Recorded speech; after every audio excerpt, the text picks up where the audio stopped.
Kasalukuyang nakatanggap ang aking asawa ang sahot na 150,000 PHP at agad niyang inanyayahan ang buong pamilya sa isang mamahaling restauran. Ngunit ako ay pinilit na maiwan sa bahay at kumain na lang ng instant pancit canton. Namutla ang kanilang mga muhanang. Pagbalik nila, natuklasan nilang napalitan na ang mga kandado ang pinto. Paano ba nagsimula ang lahat at ano ang humantong sa ganitong sitwasyon? Hayaan ninyo akong isalayse ang aking kwento, mga Gino at ginang. Ako si Clara. Ako ay 38 taong gulang na, at mahigit 10 taon na akong nagtatrabaho bilang empleyado sa isang opisina. Ngayong araw, ibabahagi ko sa inyong lahat ang isang pangyayaring nagtulak sa akin na tumayo at ipagtanggol ang aking sarili pagkatapos ng maraming taon ng pagtitiis at pagdurusa. Nagsimula ang kwentong ito noong nakaraang Biyernes ang gabi, nang makuha ang aking asawang si Dindo ang kanyang buwan ng sahot. Nang araw na iyon, mas maagang umuwi ng bahay si Dindo kaysa sa karaniwan. Pagkatapak pa lang niya sa pintuan, masaya na niyang ibinalita sa lahat ng tao sa bahay. Nakatanggap ako ng 150,000 PHP ngayon.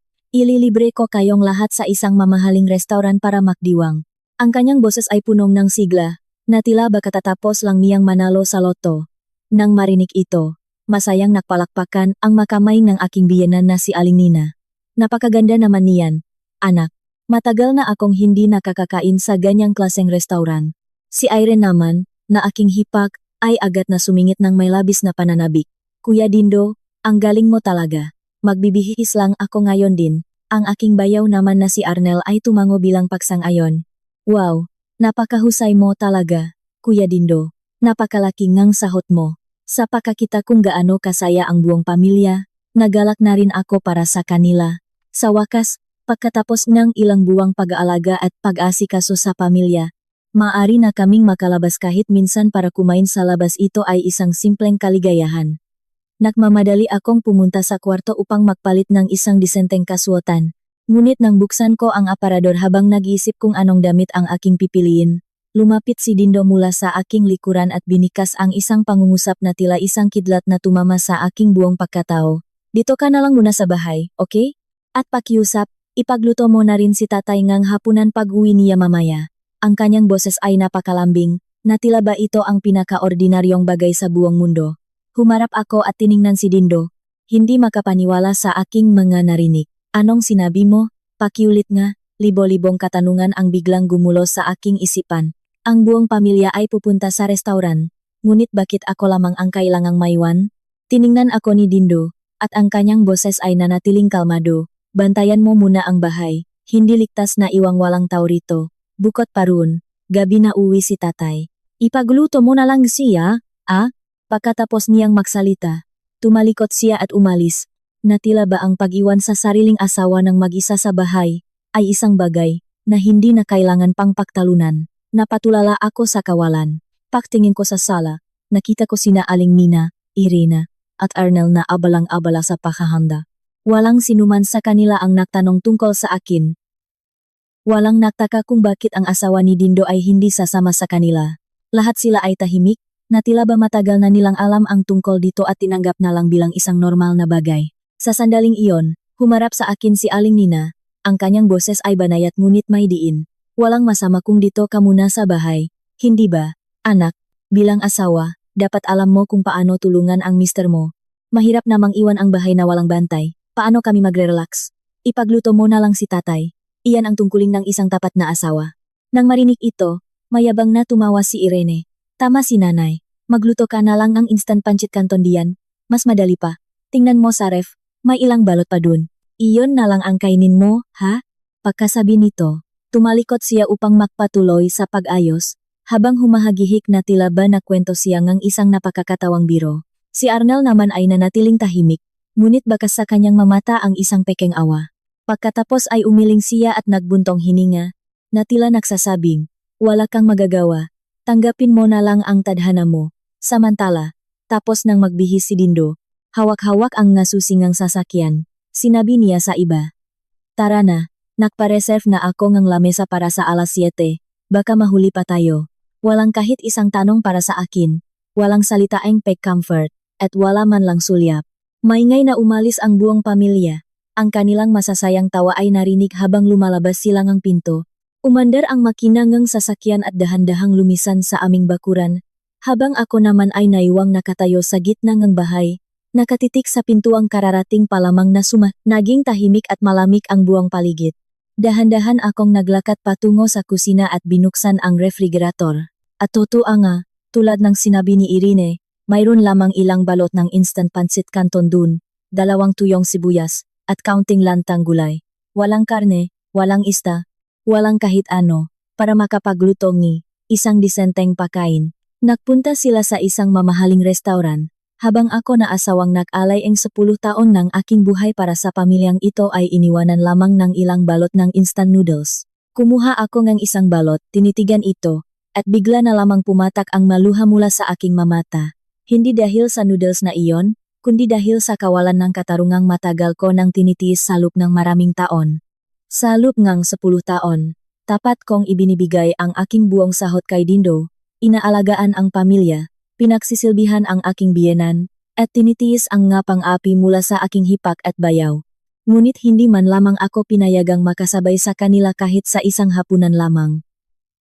Habang nakatayo sa walang lamang kusina, pinunasan ko ang aking maluha, isang malinaw na kaisipan ang nagsimulang mabuo sa aking isipan, masyado na akong matagal na nagdusa.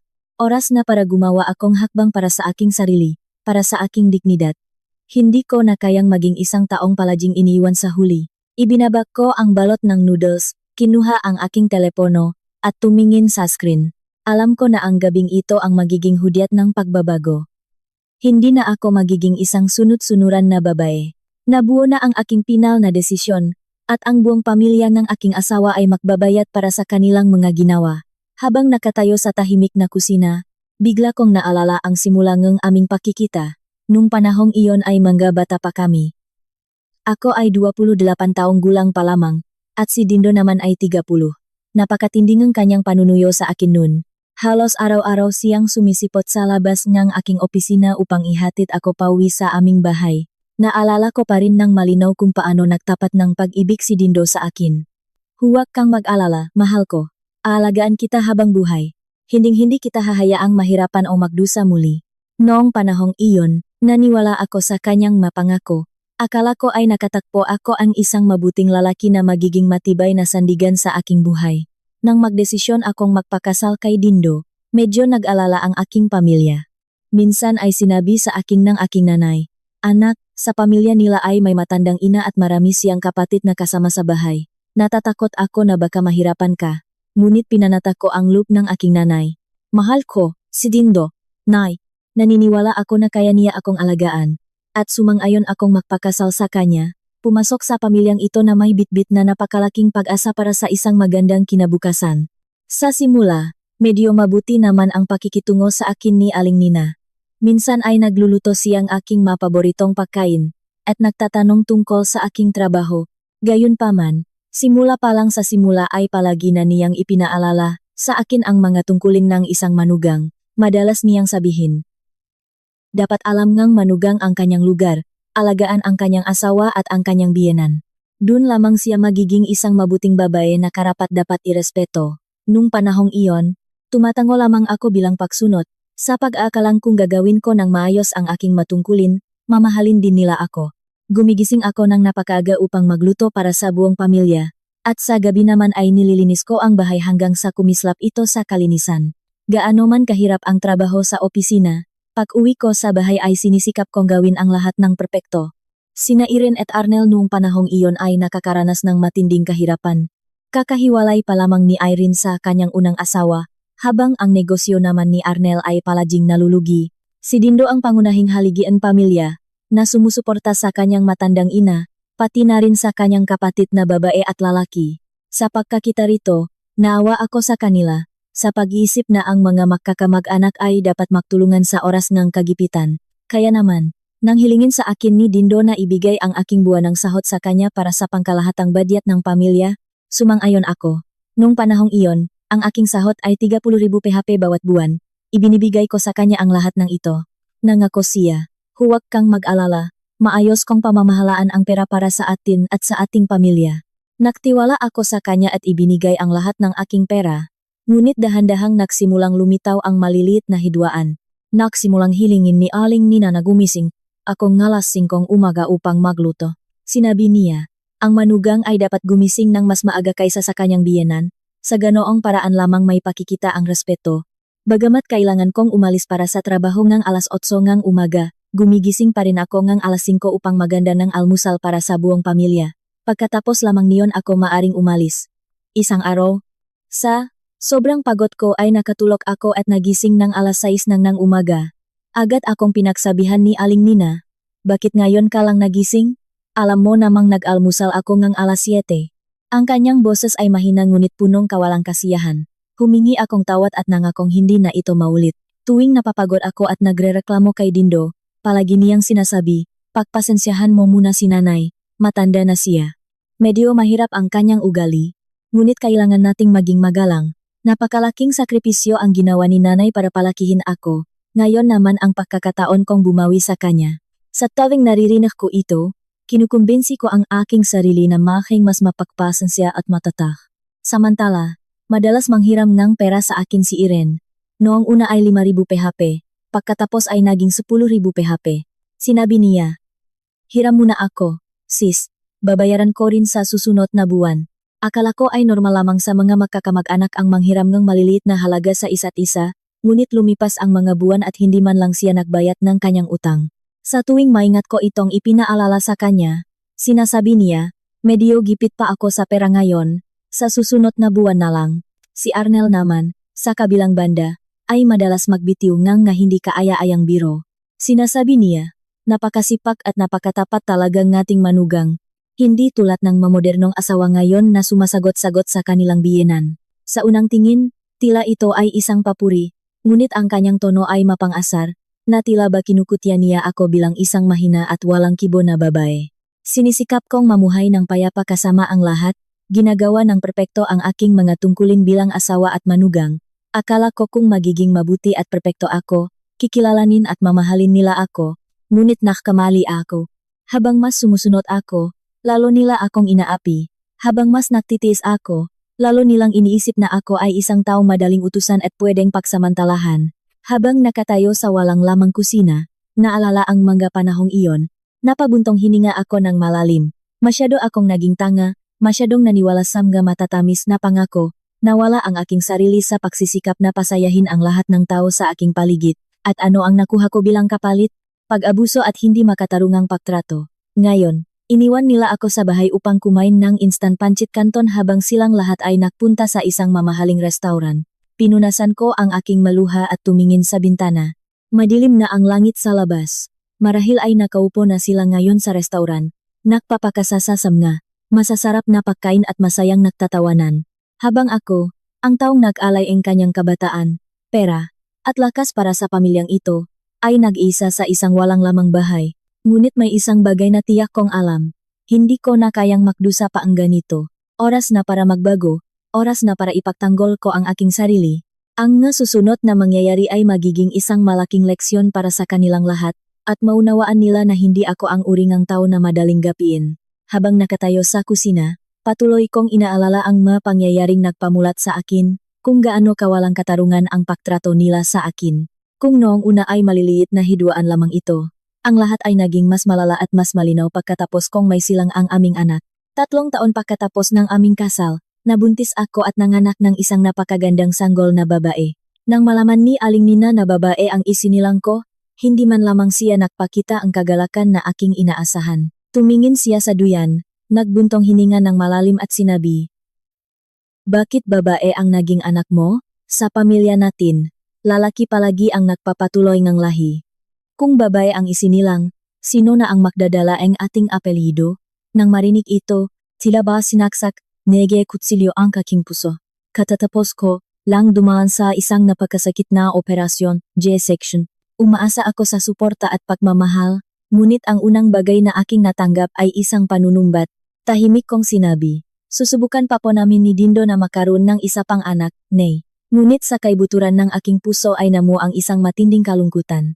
At si Dindo, minsan pa nga ay nahuli ko siyang nagbubuntong hininga habang nakatitik sa aming anak na babae. Baka sa kanyang mga mata ang panghihinayang, sayang, bakit hindi naging lalaki? Nadurok ang aking puso, ngunit wala akong lakas ang loop na magsalita ang anuman. Niyakap ko na lamang ang aking anak at sinikap na alagaan siya sa pinakamahusay na paraang aking makakaya. Hindi rin naging mas mabuti si Irene. Nang bumisita siya upang makita ang kanyang pamangkin, tinitigan niya ito at sinabi, babay pala. Sabagay, okay na rin yan. Mas madaling palakihin ang mga babay kaysa sa mga lalaki. Tila ito ay isang pang-ali, ngunit ang kanyang tono ay punong panghahamak, na tila ba gumawa akong isang napakalaking pagkakamali. Lumipas ang panahon. Lumalaki ang aking anak, ngunit ang pressure mula sa pamilya ay lalo pang tumitindi. Isang taon matapos kong manganak, tuluyan nang nakipag-iwalay si Irene sa kanyang ikalawang asawa. Wala siyang matirahan, kaya pumunta siya upang makiusap kay Dindo. Dindo, pwede bang makitira muna ako sa inyo ng ilang buwan? Sobrang hirap ng kalagayan ko ngayon. Si Dindo, nang hindi man lamang nagtatanong sa akin, ay agad na tumango. Siyempre naman, Irene, ituring mong sariling bahay mo ito. Kaya naman lumipat si Irene sa aming bahay. Sinabi niya na ilang buwan lamang, ngunit ang totoo ay tumagal siya ang 6 na buwan doon. Sa loob ng 6 na buwang iyon, namuhay si Irene parang nasa isang libreng hotel. Hindi siya nagbabayad para sa kuryente, tubig, at hindi man lamang nag-ambag sa pambili ng pagkain. Bawat buwan, ang singil sa magabayarin sa bahay ay halos dumodobla. Ngunit hindi man lang niya naisipang makibahagi sa magagastusin. Sa unang pagkakataon, naglakas loob akong makipag-usap kay Irene. Nung araw na iyon, matapos makuha ang bill sa kuryente na nakakahalagang 15,000 PHP, nilapitan ko siya. Irene, medyo malaki ang singil sa kuryente at tubig natin ngayon. Baka naman pwedeng tumulong ka kahit kaunti sa pagbabayad. Ang aking boses ay napakahina at maingat, natatakot akong ma-offend ko siya. Ngunit nang marinig niya ang aking nasalita, agad na nagbago ang kanyang mukha. Sumigaw siya, "Hoy, bahay itong kuya ko. Ano? Bawal na ba akong tumira rito? Nahihirapan na nga ako sa sitwasyon ko ngayon. Imbes na tumulong ka, naniningil ka pang pera. Nasaan ang pakikisama mo bilang pamilya?" Ang kanyang boses ay napakatining, na tila ba gumawa ako ang isang bagay na napakasama. Nang marinig ang ingay, lumapit si Dindo. Akala ko ay ipagtatanggol niya ako, ngunit sa halip ay sinigawan niya ako. Dahil lamang sa ilang libong piso, susumbatan mo ang sarili kong kapatid. May pinagdadaanan si Irene ngayon. Wala ka ba talagang awa? Anong klaseng asawa ka? Napilitan akong lunukin ang aking maluha, manahimik, at tanggapin na lang ang lahat. Simula nun, hindi ko na muling binanggit ang usaping pinansyal kay Irene. Nanatili pa siyang 4 na buwan bago lumipat nang hindi nagbabayad ng kahit isang duling. Sa panahong ito, medyo umunlad ang aking karera sa trabaho. Ang aking sahot ay umakyat sa 60,000 PHP bawat buwan. Nagalak ako, sa pag-aakalang magiging mas madali na ang aming buhay. Ngunit nang ibalita ko ito kay Dindo, tumango lamang siya. Mabuti naman. Ibigay mo pa rin sa akin ang pera tulad ng dati. Ako na ang magayos nito. May pag-alinlangan akong nagtanong, Dindo, pwede bang magtira ako ng kaunting pera para sa sarili kong gastusin? Gusto ko lang sanang magtabingang nga 5,000 hanggang 7,000 PHP para sa mga damit o pampaganda ko, ngunit umiling si Dindo. Huwag na, mas praktikal kung ako ang hahawak ng lahat ng pananalapi natin. Kung may kailangan ka, sabihin mo lang sa akin at bibigyan kita. Alam ko na kung tatanggi ako, isipin nila na wala akong tiwala sa aking asawa, kaya tumango na lamang ako. Kaya naman, ang aking buong sahot na 60,000 PHP ay patuloy na napupunta sa kanya ng buo, at wala akong maitabi kahit isang sentimo para sa aking sarili. Pagkatapos nun ay si Arnel naman ang sumunod. Nagbukas siya ang isang maliit na cafe, ngunit ito ay palaging nalulugi. Isang araw, pumunta siya sa aming bahay at sinabi kay Dindo, Dindo, kailangan ko ngang puhunan para may salba ang cafe ko. Pwede bang makahiram ng 100,000 PHP? Pangako, ibabalik ko rin sa iyo pagkatapos ng 6 na buwan. Agad na tumango si Dindo. Siyempre naman, Arnel. Kukunin ko ang pera sa ipon natin ngayon din. Kukuha sana siya ngang pera mula sa aming joint account. Sa pagkakataong ito, hindi ko na kayang manahimik. Sumabat ako, Dindo, hindi maliit na halaga ang 100,000 PHP. Hindi mo ba muna ako pwedeng tanungin bago ka magdesisyon? Ang aking boses ay nanginginig, ngunit alam kong kailangan kong magsalita. Narinig ito ni Arnel. Agad na sumama ang kanyang mukha. Si Aling Nina naman, na naroon din, ay sumigaw sa akin. Anong sinasabi mo riyan? Ang sarili mong bayaw, ay humihingi ng tulong, tapos ipagkakait mo. Napakamaramot mo naman. Sumingit din si Irene. Clara, makakapamilya dapat ang nagtutulungan. Anong klaseng asawa ka na hindi marunong umunawa sa pamilyang asawa mo? Paano ka rerespetuhin yan? Sinubukan kong magpaliwanag. Hindi naman sa bawal magpahiram. Gusto ko lang sanang papirmahin ngang kasulatan si Arnel para maging malinaw ang lahat. Ngunit hindi pa ako natatapos magsalita ay pinutol na ako ni Dindo. Tumahimik ka. Sarili kong kapatid, papapirmahin mong kasulatan. Gusto mo bang isipin ng ibang tao na wala kang puso at sakim ka? Sinigawan ako ni Dindo. Ang buong pamilya ay nakatingin sa akin ng may pahatol. Naramdaman ko na tila ako ay isang kriminal. Isang masamang babae na walang puso. Nanahimik ako, hindi na nangahas na sumagot pa. Sa huli, ipinahiram pa rin ni Dindo ang 100,000 PHP kay Arnel nang walang kahit anong kasulatan, at walang katiyakan kung kailan ito ibabalik. Habang nakatayo sa kusina at naalala ang lahat ng ito, naramdaman ko kung gaano ako naging tanga. Sinubukan kong lumaban ng maayos, ngunit ang naging tugon lamang sa akin ay mga panunumbat at pang-abuso. Ipinakpalagay nila na ako ay madamot, samantalang sila naman talaga ang mapaksamantala sa akin. Dahil sa mga pangyayaring ito, dahan-dahan kong naunawaan na sa pamilyang ito, ako ay isa lamang kasangkapan para kumita ng pera at magsilbi sa kanila. Hindi ako nirespeto, hindi pinakinggan, at dahan-dahan nitong binago ang aking pagkatao. Kung ang nga naunang pangyayari ay nagdulot lamang sa akin ng kalungkutan at pagkabigo, ang pangyayaring ibabahagi ko sa inyo ngayon ang naging sukdulan, na nagpamulat sa akin sa lahat ng kawalan ng katarungang ginawa nila. Nangyari ito noong nakaraang taon, nang makasakit ng malubha ang aking tatay. No araw na iyon, tinawagan ako ng aking nanay. Ang kanyang boses ay nanginginig sa pagpipigil ng luha. Anak, malubha ang sakit ng tatay mo. Sabing doktor, kailangan siyang maoperahan sa lalong madaling panahon. Kailangan natin kaman 70,000 PHP. Wala kaming ganoong kalaking pera. Anong gagawin natin, anak? Nang marinig ko ito, tila ba huminto ang tibok ng aking puso. Ang aking tatay ay nagpakahirap sa buong buhay niya para lamang palakihin ako. Ngayong may sakit siya, bilang isang anak, kailangan kong gumawa ng paraan. Agad kong sinabi sa aking nanay, Inay, kumalma po kayo, gagawan ko ito ng paraan. Pagkatapos ay ibinaba ko ang telepono at nakmamadaling hinanap si Dindo.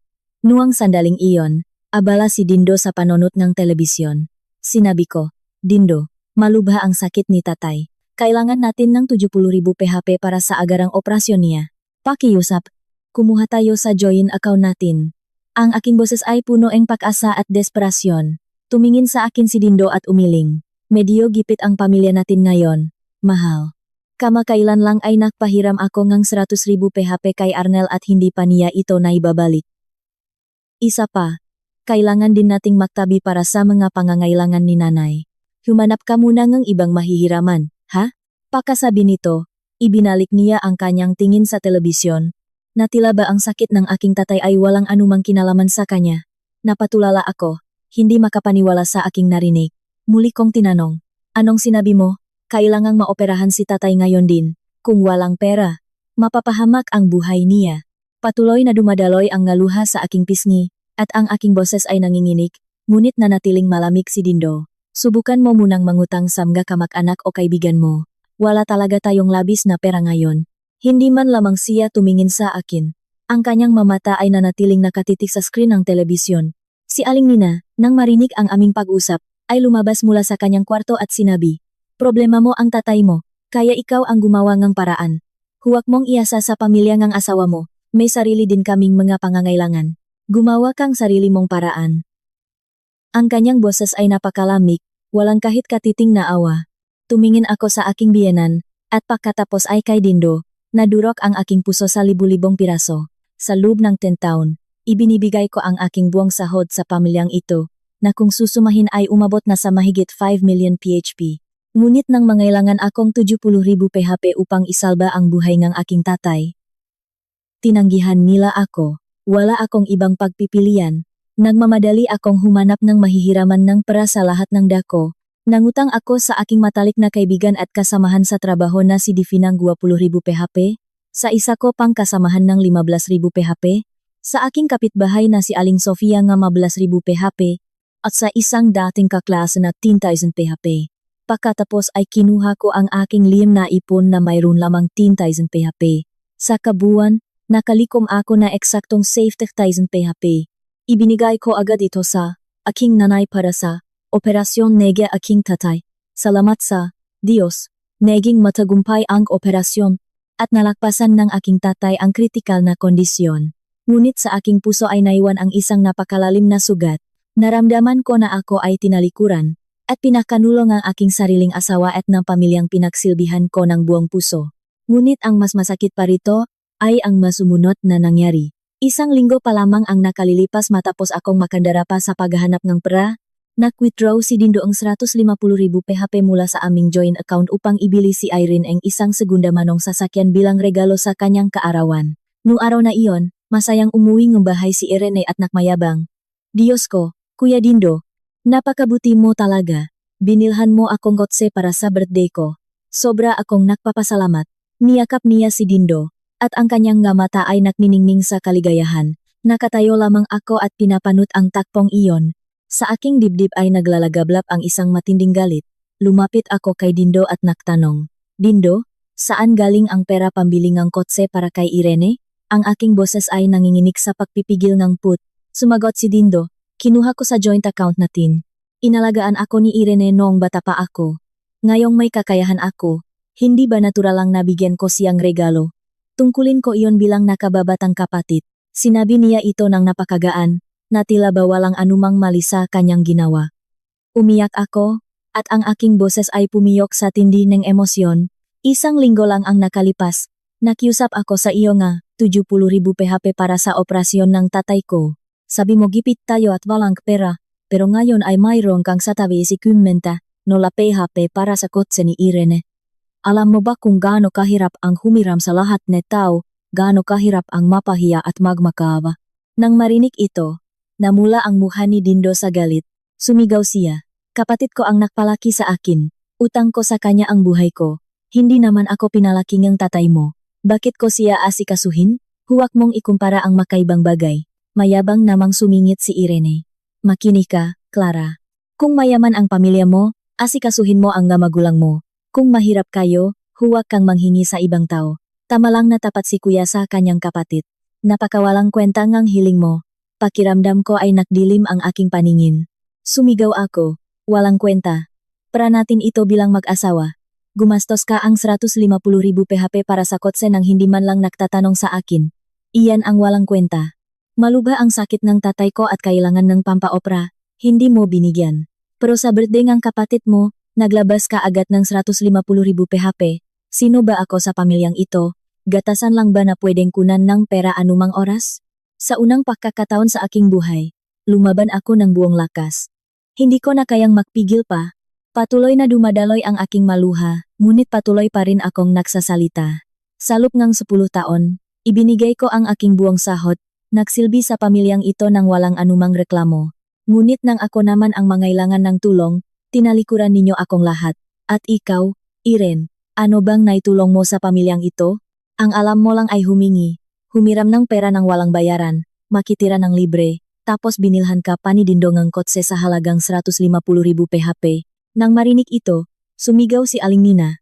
Ang tapang ngang manugang na sumagot sa kanyang hipak, sumagot sa mga nakatatanda.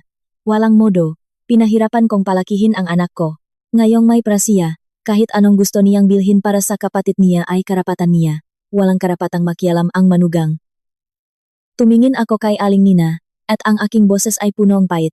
Hindi po ako nakikialam sa relasyon ng makapatid, ngunit pera namin ito ng asawa ko. Dapat nagpaalam si Dindo sa akin bago ginastos yan.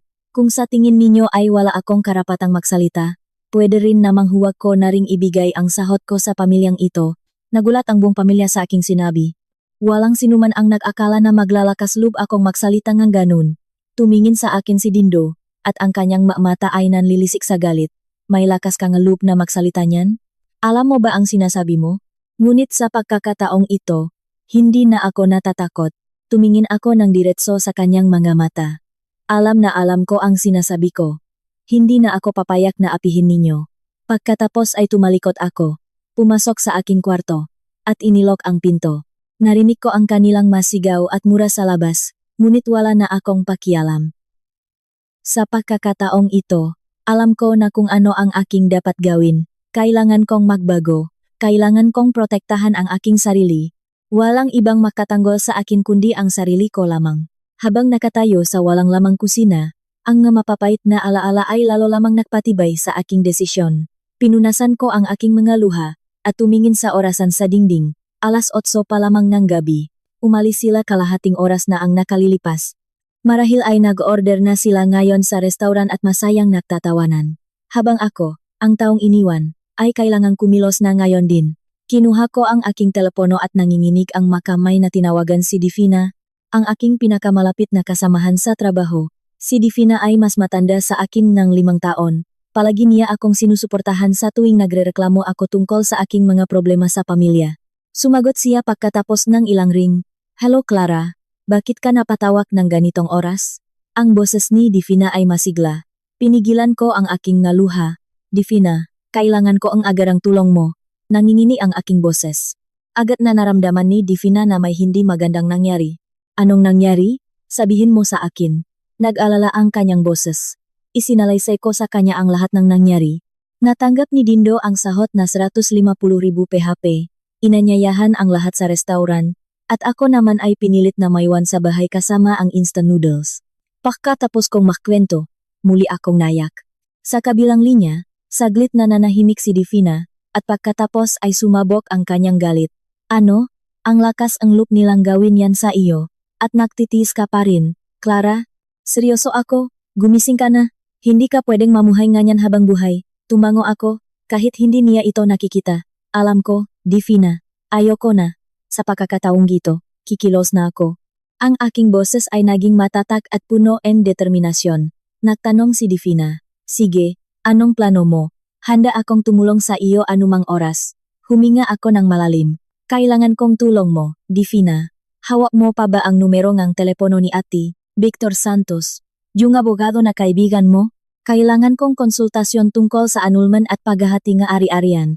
Nanahimik si Divina bago sumagot. "Naintindihan ko. Desidido ka na talaga. Kung ganon, ipadadala ko agad ang numero niya sa iyo. Mahusay siyang abogado, tiyak na matutulungan ka niya." Sinabi ko naman sa kanya, "Salamat, Divina. Hindi ko na talaga kayang mamuhay sa ganitong paraan." Nagtanong pa si Divina, "At anong gagawin mo ngayon?" Sumagot ako, "Papalitan ko ang makandado ang pinto ang bahay ngayon din. Pag uwi nila mamaya, hindi sila makakapasok. Gusto kong malaman nila na hindi ako basta-basta pwedeng apihin." Bahagyang natawa si Divina, at baka sa kanyang boses ang ginhawa. "Mabuti naman, gawin mo yan. Suportado kita. Tumawag ka lang kung may kailangan ka pa." Nagpasalamat ako sa kanya at ibinaba ang telepono. Wala pang 1 minuto, nakatanggap na ako ang mensahe mula kay Divina na naglalaman ng numero ni Ati, Victor Santos. Inilagtas ko ito sa aking telepono at naktungo sa susunod na hakbang. Hinanap ko sa internet ang numero ang telepono ang locksmith sa aming subdivision na dati na naming natatawagan. Ang pangalan niya ay si Mang Jun. Noong nakarang taon ay siya ang naglakay na karakdahang kandado sa aming pinto. Mabilis at masahan siyang maktrabaho. Tinawagan ko siya. "Mang Jun, kailangan ko pong papalitan agad ang makandado sa aming pinto at mga bintana ngayon gabi. Pwede po ba kayo?" Nagulat si Mang Jun. "Naku, ngayong gabi po. Bakit parang biglaan, Ma'am Clara?" Sumagot ako. "Opo, medyo natatakot po kasi ako sa mga magnanakaw ngayon. Gusto ko pong palitan para sa mas mataas na seguridad. Pwede po ba kayong pumunta ngayon din?" Sumangayon naman si Mang Jun. "Sipo ma'am. Darating ako riyan sa loob ng 20 minuto. Hintayin niyo po ako." Pagkatapos nito, tinawagan ko naman si Aling Sofia, ang aking mabait na kapitbahay. Siya ay 55 taong gulang na, isang masayahin at palaging handang tumulong na babae. Madalas niya akong kaawaan, at ilang beses na niyang sinabi sa akin nun, "Kawawang Clara, bakit ka ba pinakikitutunguhan ng ganyan ng pamilya ng asawa mo?" "Aling Sofia, si Clara po ito." "O Clara, bakit anak? May problema ba?" Ang kanyang boses ay napaka-friendly. Ipinaliwanag ko sa kanya. "Aling Sofia, kailangan ko po ang saksi ngayon. Magpapalit po ako ng kandadong bahay. Natatakot po kasi ako na baka makaproblema mamaya pag uwi nila. Pwede po ba kayong pumunta rito sa amin sandali upang maging saksi ko?" Medyo nagulat si Aling Sofia. "Magpapalit ng kandado? Bakit, anak?" Sumagot ako. "Natatakot po ako sa magnanakaw, Aling Sofia, kaya pinapalitan ko para sa seguridad." Pakiusap, pumunta po kayo. Agad namang sumang-ayon si Aling Sofia. Sige, anak, papunta na ako riyan ngayon din. Wala pang 5 minuto, dumating na si Aling Sofia sa aming bahay. Tiningnan niya ako ng may pag-alala. Anong nangyari sa iyo? Bakit mukto ang mga mata mo? Umiyak ka ba? Tumangho ako, at ang aking boses ay nanginhinak. Aling Sofia, hindi ko na po kaya. Napakalupit po nila sa akin. Niyakap ako ni Aling Sofia. Alam ko, anak, nakikita ko ang paghihirap mo sa loob ng maraming taon. Gawin mo ang sa tingin mo ay tama. Nandito lang ako para suportahan ka. Sa sandaling iyon, dumating na si Mang Jun, ang locksmith. Bitbit ang mga bagong kandado at kanyang mga kagamitan. Ipinakita ko sa kanya ang pinto at ang mga bintana kung saan kailangang palitan ang mga kandado. Tumango si Mang Jun at agad na nagsimula sa kanyang trabaho. Habang nagtatrabaho siya, pumasok ako sa kwarto, binuksan ang drawer, at hinanap ang lahat ng mahahalagang dokumento. Kinuha ko ang Transfer Certificate of Title, TCT-eng bahay na nakapangalan sa aming dalawa ni Dindo. Pagkatapos ay pinikturan ko ang CR ng sasakyan, ang mga passbook ng bangko, at lahat ng mahahalagang papel. Ang maebidensyang ito ay magiging napakahalaga kapag nagpasya akong makipag-anul. Pagkatapos ay binuksan ko ang aking mobile banking app, at hinanap ang kasaysayan ng transaksyon ni Dindo. Malinaw kong nakita ang transfer na 100,000 PHP kay Arnel na may nakasulat na pautang, at ang transfer na 150,000 PHP sa car dealership para sa pagbili ng kotse ni Irene. Kinuha ko ang mas screenshots ng lahat ng ito at inilagay sa isang ligtas na folder. Ito ang magiging patunay ng hindi makatarungang pagtrato ni Dindo sa akin. Mayroon siyang daan-daang libo para ipautang sa kanyang kapatid na lalaki at ibili ng kotse ang kanyang kapatid na babae. Ngunit tinanggihan niya ako sa halagang 70,000 PHP para iligtas ang buhay ng aking tatay. Pakalipas ng humigit kumulang 40 minuto, natapos din si Mang Jun. Inabot niya sa akin ang mga bagong susi. Tapos na po, Ma'am Clara. Kayo na lang po ang makakapasok ngayon. Hindi nagagana ang lumang susi. Nagpasalamat ako sa kanya at binayaran ang kanyang serbisyo. Umalis na si Mang Jun, ngunit nanatili pa rin si Aling Sofia sa tabi ko. Nagtanong siya, anong plano mo ngayon, anak? Napabuntong hininga ako. Hihintayin ko silang umuwi. Hindi sila makakapasok sa bahay na ito. Dun ko ipapaliwanag sa kanila ang lahat. Tumango si Aling Sofia. Nandito ako para maging saksi mo ngayon. Huwag kang matakot. Napangiti ako, nakakaramdam ang labis na pasasalamat. Buti na lang at mayroon pa ring mamabubuting tao sa aking paligid. Tumingin ako sa orasan, 9:00 ng gabi.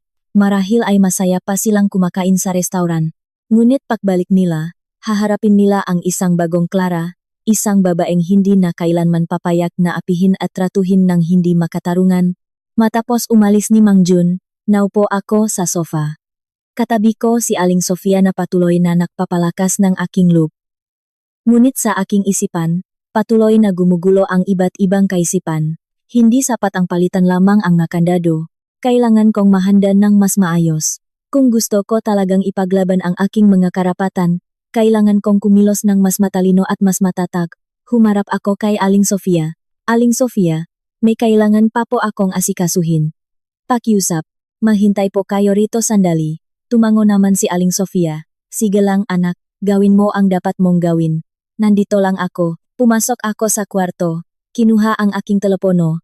Tinitigan ang numero ni Ate Victor Santos na ipinadala ni Divina, at tinawagan ito. Pagkatapos ng ilang ring, isang kalmado at propesyonal na boses ng lalaki ang sumagot sa kabilang linya. Hello Ate, Victor Santos po? Sino po sila? Medyo kinabahan ako. Magandang gabi po, Ate Victor. Ako po si Clara, ang kaibigan ni Divina. Ibinigay po niya sa akin ang numero ninyo. Nabanggit nga ni Divina sa akin kanina. May problema ba sa pamilya ninyo? Tanong niya. Tumango ako, kahit hindi niya nakikita. Opo, Ate. Gusto ko po sanang sumangguni tungkol sa proseso ang annulment at paghahati ng nga ari-arian. May oras po ba kayo bukas ng umaga? Sige, bukas ng 9:00 ng umaga. Pumunta ka sa opisina ko para mapag-usapan natin ang mga detalye, sagot niya.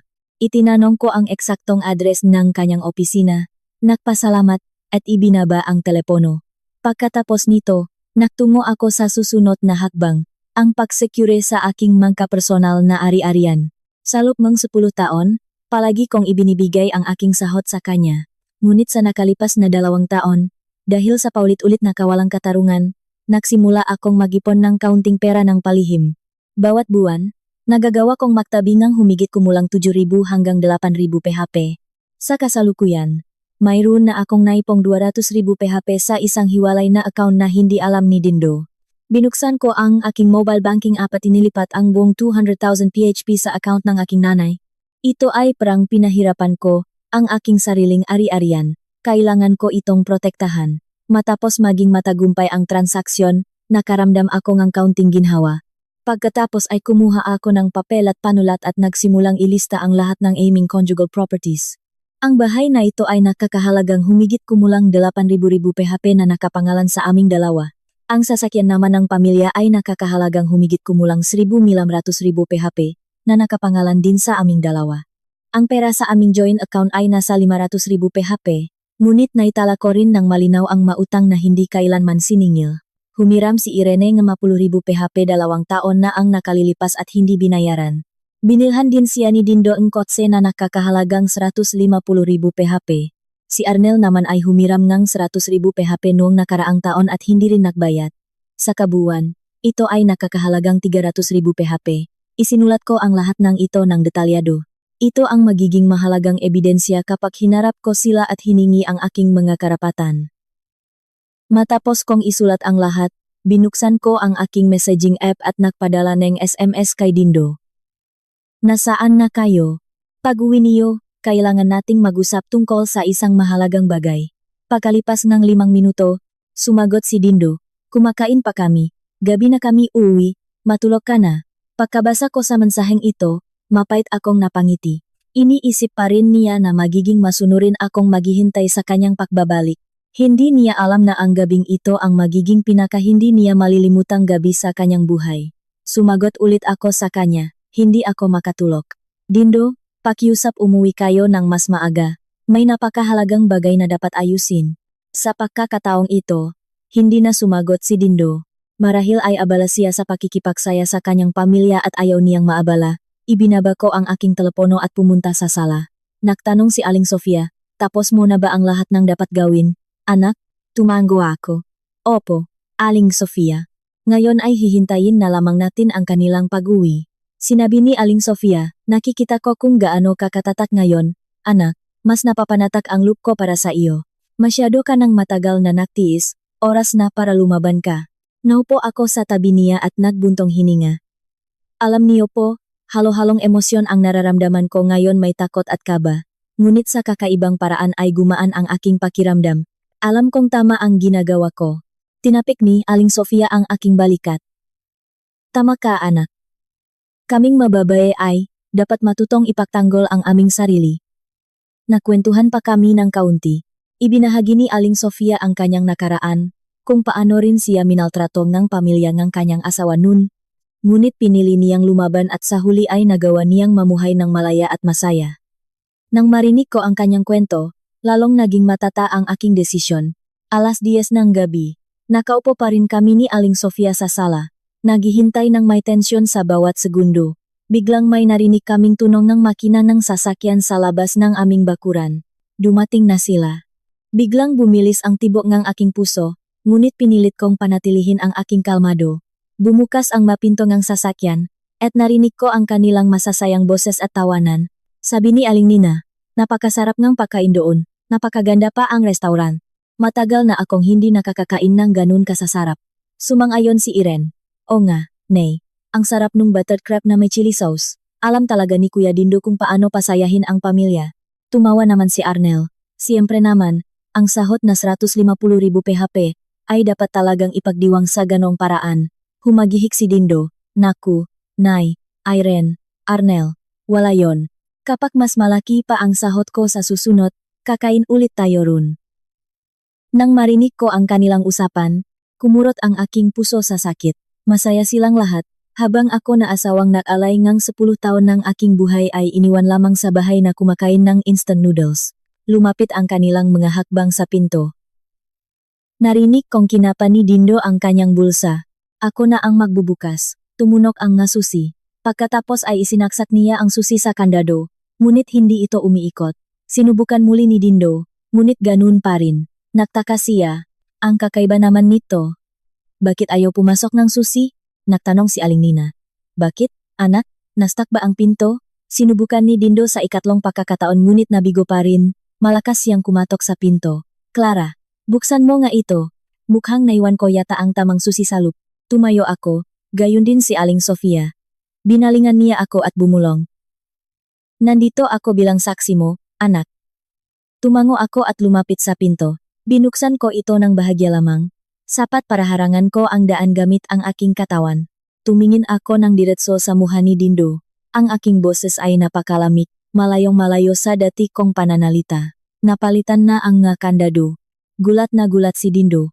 Ano? Anong sinabi mo? Inulit ko ng may kalmadong boses. Sabi ko, napalitan na ang nga kandado. Hindi nagagana ang nalumang susi ninyo rito. Tinulak ni Aling Nina si Dindo sa gilid at tiningnan ako ng may galit. Anong kabalbalan yan? Paano mo nakuha ang lakas ng loop na palitan ang kandado sa bahay ng asawa mo? Alam mo ba ang ginagawa mo? Hindi ako natakot. Inilabas ko mula sa aking bulsa ang photocopy ng TCT, Transfer Certificate of Title ng bahay at ipinakita sa kanila. Ang aking boses ay naging malinaw at matatag. Ang bahay na ito ay nakapangalan sa aming dalawa ni Dindo. Ito ay conjugal property. May karapatan akong palitan ang makandado upang protektahan ang aking ari-arian. Nakita ni Irene ang dokumento, at biglang namutla ang kanyang muha. Humakbang siya pasulong. Gusto mo bang gulo? Sino ka ba sa palagay mo? Dindo? Nabaliw na ang asawa mo. Turuan mo nga siyang leksyon. Nanatiling tahimik si Dindo, ngunit namumula ang kanyang mukha sa kahihiyan at galit. Tumingin siya sa akin na tila hindi makapaniwala. Marahil sa loob ng 10 taon ay hindi pa niya ako nakikitang ganito kadesidido. Nangingini ang kanyang boses. Nagbibiro ka ba, Clara? Buksan mo ang pinto ngayon din.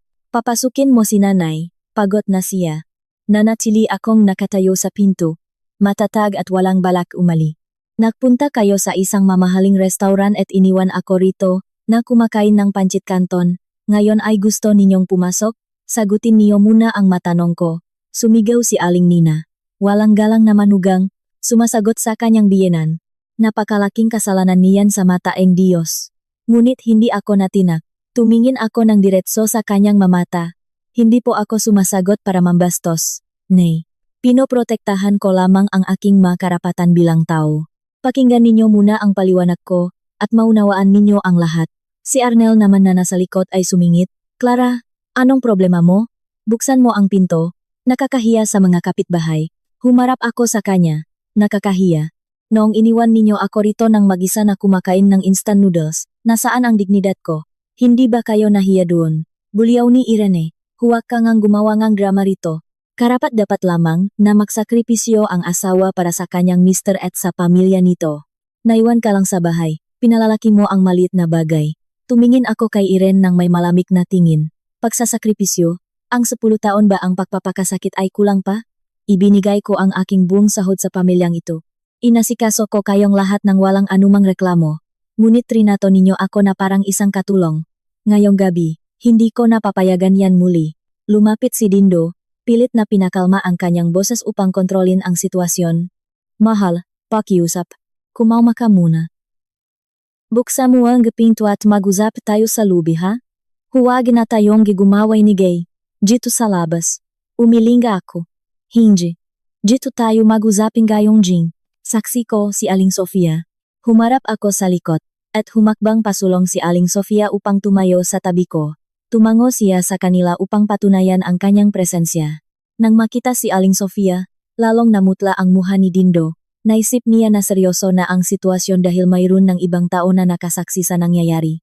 Inilabas ko ang aking telepono at binuksan ang screenshots ng mga transaksyon. Lahat ay inihanda ko na. Kung gusto ninyong pumasok, pakinggan ninyo muna ako. Nanginig sa galit si Aling Nina. Ginagawa mo ito sa amin. Wala kang utang na loob.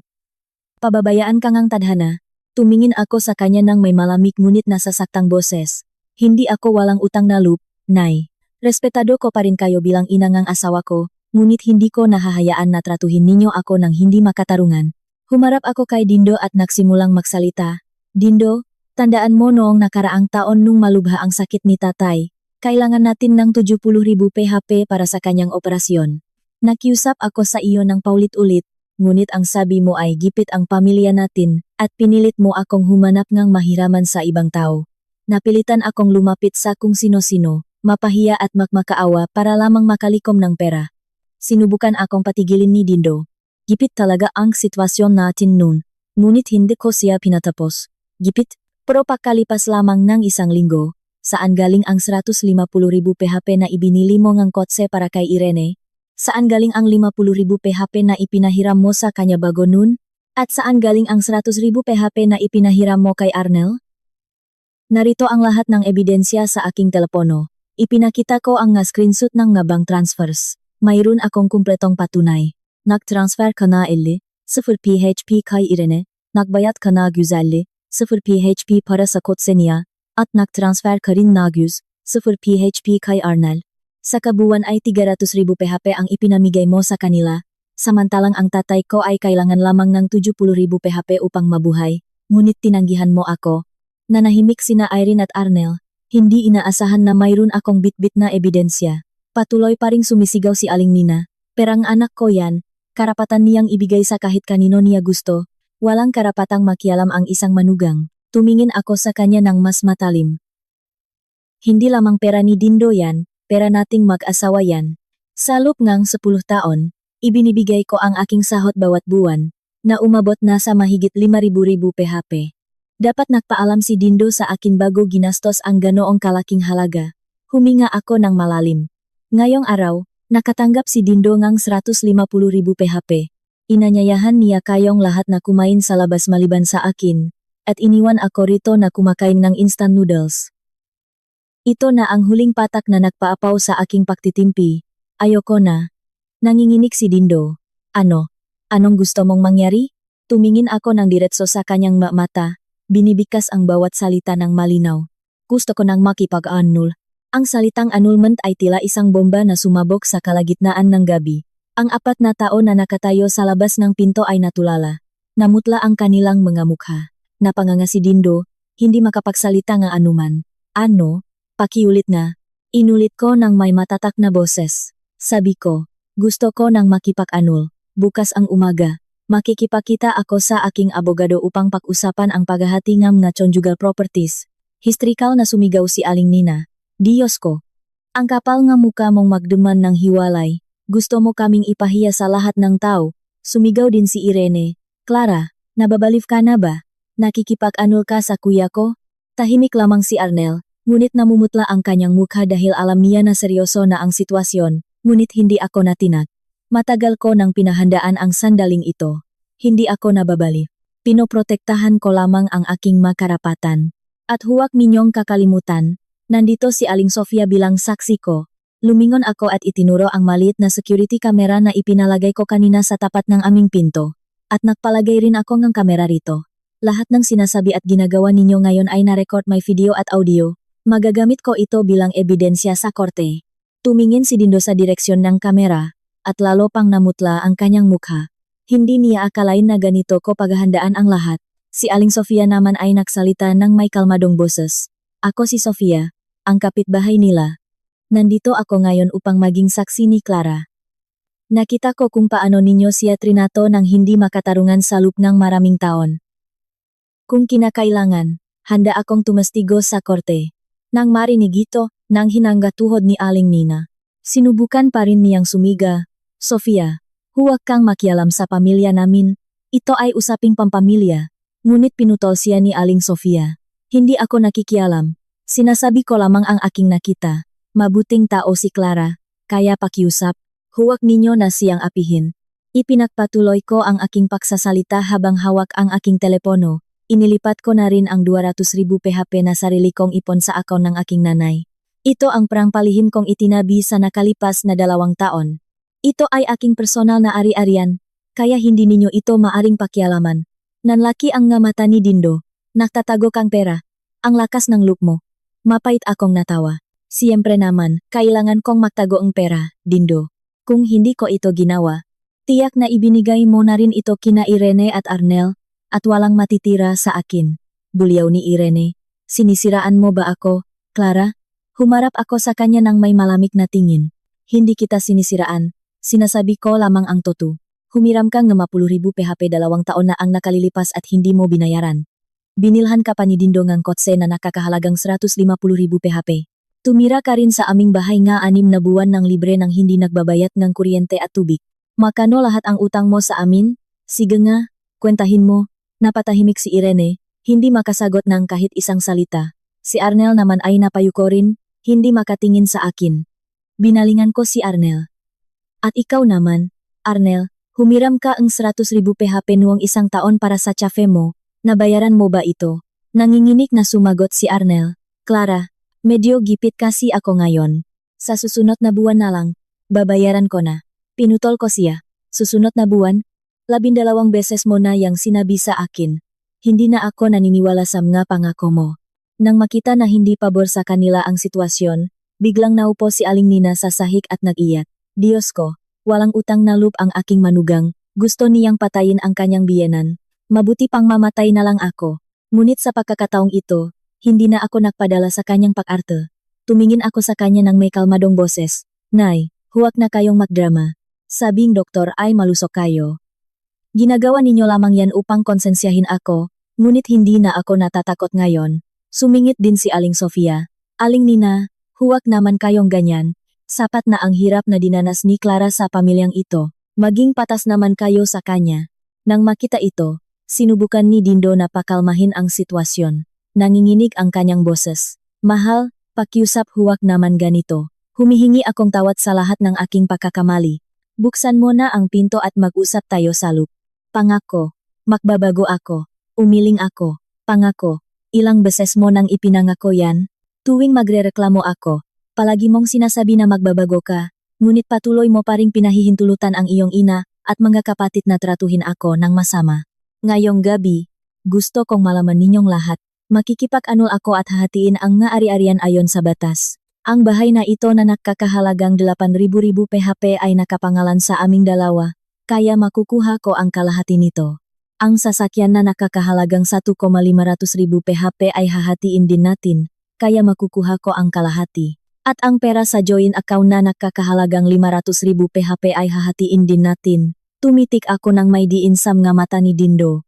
At higit sa lahat, ang kabuuang 300,000 PHP na ipinahiram mo kina Irene at Arnel nang walang pahintulot ko, hihilingin ko ring ibalik ninyo dahil para natin yan bilang mag-asawa. Wala kang karapatang ipamigay ang pera nang wala ang aking pagsang-ayon. Sumigaw si Irene. Hindi pwede. Para ni Dindo, yan, hindi sa iyo. Tiningnan ko siya nang may hamon sa aking mamata. Ayon sa batas, ang maari-arian ngang mag-asawa ay dapat gamitin ng may pagsang-ayon ng bawat isa. Ang pagpapautang ni Dindo nang wala ang aking pirma ay isang paglabag sa batas. Idedemanda ko kayo sa korte kung hindi ninyo ito ibabalik. Nagpanik si Arnel. Clara, pakiusap huwag naman ganito. Pangako, babayaran ko ang utang ko. Umiling ako. Hindi na ako naniniwala sa mga pangako. Dadaan tayo sa legal na proseso. Bukas ang umaga, makikipagkita ako sa aking abogado. Biglang lumuhod si Dindo sa aking harapan at sa harap ni Aling Sofia. Umiyak siya ng labis. Mahal, pakiusap huwag mong gawin ito. Nakmamakawa ako sa iyo. Makbabaho ako. Bigyan mo akong huling pakakataon. Nang makita ko si Dindo na nakaluhod, medyo nakalinlangan ang aking puso, ngunit agad kong naalala ang 10 taon ng aking pagdurusa. Naalala ko ang masandaling umiiyak ako at nakmamakaawa habang iniwan nila ako ng mag-isa sa bahay. Alam kong hindi ako dapat maging mahina sa pagkakataong ito. Dindo, tumayo ka riyan. Hindi madadaan sa pagluhod ang problemang ito. Pinal na ang aking desisyon. Gumapang naman si Aling Nina at hinawakan ang aking ngabinti. Anak, pakiusap patawarin mo si Dindo. Pangako, magiging mabuti na ako sa iyo simula ngayon. Ngunit patuloy akong umiling. Nay, tumayo kayo. Ayokong makita kayong ganyan, ngunit hindi ko na kayang magtiwala pa. Binalingan ako ni Aling Sofia at bumulong. Kung ano man ang desisyon mo, anak, rerespetuhin ko ito. Ngunit kung bibigyan mo pa siyang pagkakataon, maglatak ka nga pakahigpit na mga kondisyon. Nag-isip ako ng ilang sandali, at sa huli ay sinabi ko, sige, bibigyan kita ng isang huling pagkakataon. Ngunit sa ilalim lamang ng nga kondisyong ito, tumingala si Dindo ng may pag-asa sa kanyang mamata. Sabihin mo, mahal ko, gagawin ko ang lahat. Sinabi ko ng malinaw. Una, kailangang bayaran nina Irene at Arnel ang lahat ng kanilang utang sa pamamagitan ng isang kasunduan na pirmado sa harap ng notaryo publiko. Pangalawa, mula ngayon, hindi na makikialam si nanay sa ating pamilya. Pangatlo, kailangang maging transparent ang ating pananalapi bawat malaking gastusin ay dapat may pahintulot ko. Kung lalabagin mo kahit isa sa mga kondisyong ito, agad akong magahain na manulmaw ng walang ganumang pag-usap. Mabilis na tumango si Dindo. Oh, mahal, sumasang-ayon ako sa lahat ng kondisyon mo. Gayunpaman, sa gabing iyon ay hindi ko pa rin sila pinapasok sa bahay. Sinabihan ko sila na doon muna matulog sa bahay ni Irene. At bukas ang umaga ay makikita-kita kami kasama ang abogado upang pirmahan ang opisyal na kasunduan. Bagamat nakmakaawa si Dindo, nanatili akong matigas. Kailangan nilang matutunan na hindi na ako ang mahinang babae tulad ng dati. Sa huli, sumakay na silang apat sa sasakyan at naktungo sa bahay ni Irene. Ang apartment ni Irene ay napakaliit. Mayroon lamang 2 kwarto. Sa gabing iyon, napilitan silang magtiis na magkakasama roon. Hindi makatulog si Aling Nina, at patuloy ang kanyang reklamo. Pinahirapan kong palakihin ang aking anak, tapos ngayon ay pinalayas ako ng aking manugang. Napakasakit ng aking puso. Si Dindo naman ay hindi rin makatulog, nakahiga sa sofa habang pinag-iisipan ang lahat ng nangyari. Marahil sa unang pagkakataon ay narealize niya kung gaano kasama ang pagtrato niya sa kanyang asawa. Samantala, ako naman sa gabing iyon ay nakatulog ng napakahimbing sa unang pagkakataon. Pagkatapos ng 10 taon ng pagtitiis, sa wakas ay nakaroon ako ng lakas ng loob na tumayo at lumaban. Alam ko na mahaba pa ang prosesong aking kailangang harapin, ngunit kahit paano ay nasimulan ko na ito. Kinabukasan, eksaktong alas 9 ng umaga, naroon na ako sa napakasunduang cafe kasama si Ati, Victor Santos. Kasama ko rin si Divina upang suportahan ako. Hinawakan niya ang aking kamay at sinabi, "Ang galing mo, Clara. Sobra akong nakmamalaki sa iyo." Si Ati, Victor Santos ay isang lalaking nasa 40 taong gulang, maayos magbihis, at may matalas na tingin. Nakipagkamay siya sa akin. Naipaliwanag na sa akin ni Divina ang pangkalahatang sitwasyon. Ngayon, pakiusap, ibahagi mo sa akin ang nga detalye. Isinalaysay ko sa kanya ang lahat ng aking pinagdaanan sa loob ng 10 taon, ang tungkol sa aking may sakit na tatay, at ang huling nangyari kung saan iniwan nila ako sa bahay upang kumain ng instant noodles. Tumango-tango si Ati. Victor habang nagsusulat ng nga detalye. Sinabi niya, "Napakalinaw ng iyong kaso. Mayroon kang sapat na ebidensya ang hindi makatarungang pagtrato at hindi autorisadong paggamit ang inyong conjugal funds. Kung magpapasya kang makipag-anul, tiyak na makukuha mo ang patas na bahagi." Huminto siya ng sandali bago nagpatuloy. Ngunit dahil gusto mo siyang bigyan ng huling pagkakataon, maaari nating ihanda ang isang legally binding agreement sa harap ko bilang abogado. Sa ganoong paraan, kung lalabagin niya ito, maaari ka nang maghain ng annulment ng walang anumang pagkaantala. Tumango ako, dahil iyon din ang aking plano ang bigyan siya ng huling pagkakataon ngunit may legal na puwersa. Eksaktong alas 10 ng umaga. Dumating si Dindo na may kasamang pagod na mukha at muktong mamata dahil sa kawalan ng tulog. Kasunod niya sina Aling Nina, Irene, at Arnel na bakas din ang pagod sa kanilang manguha. Nang makita ako ni Dindo, sumigla ang kanyang mamata, ngunit nang makita niya si Ati, Victor ay bigla siyang namutla. Lumapit siya at bumulong, "Seryoso ka ba talaga rito sa annulment?" Tumingin ako sa kanya ng may kalmadong boses. "Sinabi ko na sa iyo, bibigyan kita ng huling pagkakataon, ngunit kailangan mong pirmahan ang kasunduang ito sa harap ng aking abogado." Gusto sanang sumigaw ni Aling Nina, ngunit pinigilan siya ni Irene. "Nay, manahimik na po kayo, baka lalo pang lumala ang sitwasyon natin." Naupo si Dindo sa tapat namin. "Anong kailangan kong pirmahan? Pipirmahan ko ang lahat." Inilabas ni Ati, Victor ang inihandang dokumento at binasa ito ng malakas. Una, si Dindo ay nangangakong sisingilin ang lahat ng utang nina Irene at Arnel na nakakahalagang kabuwang 300,000 PHP. Ang dalawa ay kailangang pirmahan ang isang notarized promissory note na may pangakong babayaran ang utang sa loob ng 1 taon. Namutla sina Irene at Arnel nang marinig ito. Pangalawa, si Aling Nina ay kailangang mamuhay ng hiwalay sa inyo o hindi makialam sa pampamilyang desisyon nina Dindo at Clara. Lahat ng desisyong pinansyal ay dapat pagkasunduan ng mag-asawa. Hindi nakatiis si Aling Nina at sumiga. "Ibig sabihin ba nito ay pinapalayas ako ng aking manugang?" Tiningnan siya ng seryoso ni Ati, "Victor, hindi po kayo pinapalayas, Aling Nina. Nirerespeto, paring kayo, ni Clara. Ngunit wala na kayong karapatang makialam sa kanilang pamilya." Ito ay legal na karapatan ni Clara. Pangatlo, kailangang maging transparent ang lahat ng pananalapi ng mag-asawa. Anumang gastusin na hihigit sa 20,000 PHP ay dapat pag-usapan at aprubahan ng parehong panig. Kung lalabagin ni Dindo kahit isa sa mga puntong ito, may karapatan si Clara na mag-hire ng annulment. Ibinaba ni Ate Victor ang dokumento sa lamesa. Sumasang-ayon ba kayo rito? Tumingin sa akin si Dindo. Puno ngang pagsisisi ang kanyang mamata. Sumasang-ayon ako. Patawarin mo ako, mahal ko, naging mali ako. Kinuha niya ang panulat at pinirmahan ang dokumento. Nilagyan naman ito ni Ate Victor ang kanyang opisyal na tatak bilang saksi. Pagkatapos nito, binalingan ni Dindo ang kanyang kapatid na babae at lalaki. Irene, Arnel, kailangan ninyong pirmahan ang promissory notes ngayon din 200,000 PHP para kay Irene at 100,000 PHP para kay Arnel na may kasunduang babayaran sa loob ng 1 taon sa pamamagitan ng notaryo. Umiyak si Irene. Kuya Dindo, medyo gipit ako ngayon. Paano ko yan babayaran? Ngunit umiling si Dindo.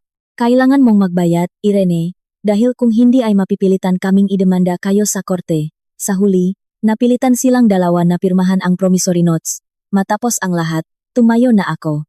Tumingin sa akin si Dindo nang may pag-alala. Mahal ko, maari na ba akong umuwi sa ating bahay ngayon? Tumango ako. Maari na, ngunit laging tandaan ang iyong pangako. Kung lalabagin mo ito, wala ng pangalawang pagkakataon. Umuwi na kami sa bahay. Pumasok si Aling Nina nang hindi nagsasalita ang anuman. Sina Irene at Arnel naman ay nanatiling tahimik, habang lumapit sa akin si Dindo at niyakap ako ng mahigpit. Patawarin mo ako, mahal ko. Pangako, magbabago ako at ipagtatanggol kita simula ngayon. Hindi ko nahahayaan na saktan ka muli ngahit sino. Hinayaan ko siyang yakapin ako. Ngunit sa aking puso ay nanatili akong mapagmatiyak. Hindi ko alam kung totoong magbabago siya. Ngunit kahit paano ay nabawi ko na ang aking dignidad. Pakalipas ng ilang araw, naging mas payapa ang buhay sa loob ng bahay. Sinisikap ni Dindo na maging mas maalalahanin sa akin, habang si Aling Nina naman, kahit na nanatiling malamig ang pakikitungo, ay hindi na nakikialam sa aming madesisyon. Sina Irene at Arnel naman ay dahan-dahang nagsimulang magbayad ng kanilang mga utang. Nagsimula akong maniwala na marahil ay magiging mayos na ang lahat, at ang aking desisyon na lumaban ay nagbunga ng magandang resulta. Gayunpaman, hindi ko alam na ito pala ay katahimikan lamang bago ang pagdating ng isang mas malaking bagyo. 2 buwan na ang nakalipas mula noong gabing iyon. Sa ibabaw, tila payapa ang buhay sa aming tahanan. Sinisikap ni Dindo na magbago at maging mas maalalahanin. Sina Irene at Arnel naman ay nasa oras na nagbabayad ng kanilang buwan ng hulog sa utang. Si Aling Nina naman, kahit kasama pa rin namin sa bahay, ay may sarili ng kusina at hindi na nagutos sa akin na gumising ng maaga upang magluto. Ngunit nararamdaman ko na sa ilalim ng katahimikang ito ay may nagbabadiyang panganib. Malamig pa rin ang tingin sa akin ni Aling Nina, at hindi niya ako kinakausap kailanman. Sa tuwing dadaan ako sa kanyang harap, tumatalikot siya at nagbubuntong hininga ng malalim. Na tila ba ako ay isang masamang tao na sumira sa kanyang buhay. Isang hapon ang Sabado, mas maaga akong umuwi ng bahay. Habang papasok ako sa aking kwarto, narinig ko ang isang usapan mula sa kwarto ni Aling Nina. Huminto ako at nakinig. Ang boses ni Irene ay napakatalas. Nay, nakikita mo ba kung gaano kataas ang lipat ng manugang mong iyan ngayon? Pinilit niya si Kuya Dindo na singilin ako sa utang, at pinilit ka ring magkaroon ng sariling kusina. Pinahirapan mong palakihin si Kuya, tapos ngayon ay inaapi ka lang manugang mo. Paano mo natitiis ang ganyan? Napabuntong hininga si Aling Nina. Alam ko, anak, araw-araw kong tinitiis ang sakit, ngunit ngayon ay may abogado na siya at may opisyal na kasunduan. Ano bang magagawa ko? Sumagot si Irene. Nay, huwag kang mag-alala. Gagawa akong paraan. Hindi natin pwedeng hayaan na siya ang magari sa bahay na ito habang buhay. Pagsisihan niya ang lahat ng ginawa niya sa atin. Habang nakatayo sa labas ng pinto, nakaramdam ako ng matinding kaba. Alam ko na hindi sila sumuko, naghihintay lamang sila ng tamang pagkakataon upang makaganti sa akin. Sa mga sumunod na linggo, napansin ko na mas madalas nang pumunta si Irene sa aming bahay. Sa tuwing darating siya, palagi silang nakusap ng sarilinan ni Aling Nina sa kwarto nito. Alam kong sinisiraan niya ako sa aking biyenan, ngunit wala akong sapat na ebidensya nun. Isang araw, narinig ko muli ang kanilang usapan na punong galit at inggit. Nay, alam mo ba? Kahapon ay nakita ko ang ilan sa mga kamag-anak natin. Nagtatanong sila tungkol kay Clara. Nabalita raw ay pinalayas ka sa sarili mong bahay. Sobrang nahiya ako para sa iyo, Nay. Pinahirapan mong palakihin si Kuya Dindo, tapos ngayon ay ganyan ka na lang kung tratuhin ng manugang mo. Nanginginig ang boses ni Aling Nina. Irene, napakasakit para sa akin ang nangyayari. Pinahirapan kong palakihin si Dindo, tapos sa aking pagtanda ay ganito na lang ang mararanasan ko mula sa kanyang asawa. Ano pa ba ang silbing buhay ko? Ipinagpatuloy ni Irene ang kanyang paninira. Nay, huwag kang malungkot. Ipagkakalat ko ang kwentong ito sa lahat ng kamag-anak natin upang malaman nila kung gaano kawalang utang na loob si Clara. Hayaan nating mapahiya siya at husgahan ng lahat ng tao. Nang marinig ko ito, naunawaan ko na binabaliktad ni Irene ang makatotohanan upang sirain ang aking reputasyon. At totoo nga, pakalipas ng ilang araw, nakatanggap ako ng tawag mula sa ilan naming kamag-anak sa probinsya. Nagtatanong sila sa akin, Clara, nabalitaan namin na pinalayas mo raw ang biyenan mo sa bahay. Bakit mo naman ginawa yan, anak? Baka tawagin kang walang utang na loob niyan. Sinubukan kong magpaliwanag. Hindi po totoo yan, tita. Hiniling ko lamang po na makaroon kami ng hiwalay na kusina upang maging mas malaya ang bawat isa sa amin. Nirerespeto ko pa rin po si nanay. Ngunit walang silbi ang aking mapaliwanag. Masyadong naging magaling sina Aling Nina at Irene sa pagpapakalat ng kasinungalingan sa aming nga kamag-anak. Samantala, si Arnel naman ay hindi rin nanatiling tahimik. Napilitan siyang magbayad ng kanyang utang na 100,000 PHP, ngunit patuloy pa ring nalulugi ang kanyang tsafe. Galit na galit siya, at madalas tumawag kay Irene. Irene, pinipilit ako ni Kuya Dindo na magbayad. Nahihirapan na nga ako sa negosyo ko, tapos may utang pa akong kailangang bayaran buwan-buwan. Lahat ng ito ay dahil kay Clara. Kailangan mong gumawa ang paraan. Sumasagot naman si Irene. Arnel, huwag kang mag-alala. Naghahanda na ako ng isang plano upang pabagsakin siya. Pagsisihan niya ang lahat ng ito. Madalas nilang pag-usapan ang bagay na ito. Hindi ko man narinig ang lahat, ngunit nararamdaman ko ang lumalaking tensyon sa aming paligid. At isang araw, tuluyan ng binuo ni Irene ang kanyang maitim na plano. Sinabi niya kina Aling Nina at Arnel, makinig kayo. Si Clara ay nagtatrabaho sa isang opisina, hindi ba? Gagawa ako ng eksena sa kanyang pinagtatrabahuhan. Sisirain ko ang kanyang reputasyon doon upang matanggal siya sa trabaho. Kapag nawalan siya ng trabaho, tingnan natin kung paano pa siya magyayabang sa atin. Nag-alinlangan si Aling Nina. Sigurado ka ba riyan, anak? Ngunit kinumbinsi siya ni Irene. O naman, Nay, pinahirapan niya tayo, kaya dapat lamang na maranasan niya rin ang hirap ngayon. Nay, kumalma ka lang, ako na ang bahala rito. Sumang-ayon din si Arnel. Tama yan. Dapat lamang siyang turuan ng leksyon. Dahil sa kanya, nahihirapan akong magbayad ng utang buwan-buwan. Sa kabilang banda, si Aling Nina naman ay may sarili ring plano. Iniisip niya na ang TCTN bahay ay nakapangalan sa kanilang dalawa ni Dindo. Kung makukuha niya ang orihinal na dokumento at may tatago ito, mawawalan ng kapangyarihan ang kanyang manugang sa bahay na ito. Nagsimula siyang maghanap sa buong bahay. Ngunit pagkatapos ng gabing iyon, itinago ko na ang orihinal na techete sa isang napakaligtas na lugar na hindi niya kailanman maisip. Dahil walang mahanap si Aling Nina, lalo lamang siyang nagalit sa akin. Samantala, si Dindo naman, kahit pumirma sa kasunduan, ay araw-araw pa ring naimpluwensyahan ng kanyang ina at kapatid. Madalas sabihin sa kanya ni Aling Nina, Dindo, pinapayagan mo ba talaga ang asawa mo na apihin ang sarili mong ina? Pinahirapan kong palakihin ka, tapos sa aking pagtanda ay hindi mo man lang ako may pagtanggol. Nasaan ang puso mo bilang anak? Si Irene naman ay patuloy din ang panunumbat. Dindo, inalagaan kita noong bata ka pa. Ngayong nahihirapan ako, pinipilit mo pa rin akong magbayad ng utang dahil lamang sa utos ng asawa mo. Takot na takot ka ba talaga sa asawa mo? Ang mga salitang ito ay dahan-dahang pumasok sa isipan ni Dindo. Nagsimula siyang makaramdam ng kawalang kasiyahan sa akin. Iniisip niya na napahiya siya sa harap ng abogado at ng kanyang kapitbahay dahil sa kasunduang aking ipinapirma sa kanya. Bagamat sinisikap niya pa ring tuparin ang kanyang pangako, nararamdaman ko ang bigat sa kanyang pakikitungo sa akin. Tinititigan niya ako ng may halo-halong takot at galit sa kanyang mata. Nararamdaman ko ang lahat ng ito. Alam ko na hindi pa tapos ang laban na ito, at kailangan kong maging mapagmatiyag sa lahat ng oras. Tinawagan ko si Divina at ibinahagi sa kanya ang aking mahinala. Sinabi sa akin ni Divina, maging maingat ka, Clara, tiyak na hindi sila susuko ng ganun kadali. I-record mo ang lahat at magimbak ng mga ebidensya kung sakaling may gawin silang masama sa iyo. Tumango ako. Oh, Divina, magiging mapagmatiyak ako. Sa gabing iyon, habang nakahiga ako sa kama, alam ko na ang digmaang ito ay hindi pa natatapos.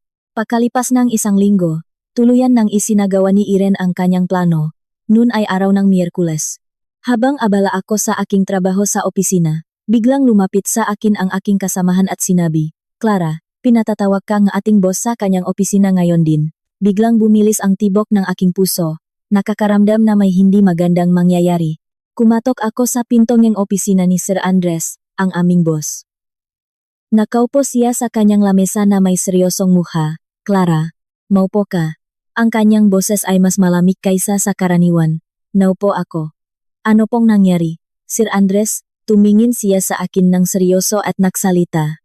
"Kahapon, nakatanggap ako ng isang napakaseryosong impormasyon tungkol sa iyo. May nag-akusa sa iyo na gumagawa ka raw ng mga hindi etikal na gawain, tulad ng pakuhaang kickbacks at pagpekeng ng mga resibo upang kupitin ang perangang kumpanya. May nalalaman ka ba tungkol dito?" Gulat na gulat ako nang marinig ito. "Ano po, Sir Andres? Kailanman po ay hindi ko ginawa ang ganyang bagay. Sino po ang nag-akusa sa akin?" Inilabas ni Sir Andres ang isang sulat at iniabot ito sa akin, isang hindi nakapangalang sulat, anonymous letter, na naglalaman ng mamaling akusasyon laban sa akin tungkol sa pagtanggap ng mga kickbacks mula sa mga suppliers at pekpeke ng nga invoice ng kumpanya. Ang sulat ay napakaayos at detalyadong isinulat, na halatang pinahandaan ng husto bago ipinadala. Habang binabasa ko ito, nanginginig ang aking mga kamay. "Sir Andres, ito po ay purong kasinungalingan at paninira lamang. Mahigit 10 taon na akong tapat na naglilingkod sa kumpanyang ito, at alam ninyo po kung anong klaseng tao ako." Tumango si Sir Andres. "Naniniwala ako sa iyo, Clara, ngunit dahil nakatanggap kami ng opisyal na reklamo, obligado akong magsagawa ng investigasyon ukol dito. Mayroon ka bang na ebidensya upang linisin ang iyong pangalan?" Agad kong inilabas ang aking telepono at ipinakita sa kanya ang lahat ng aking mga emails, invoices, at iba pang mga dokumento sa trabaho.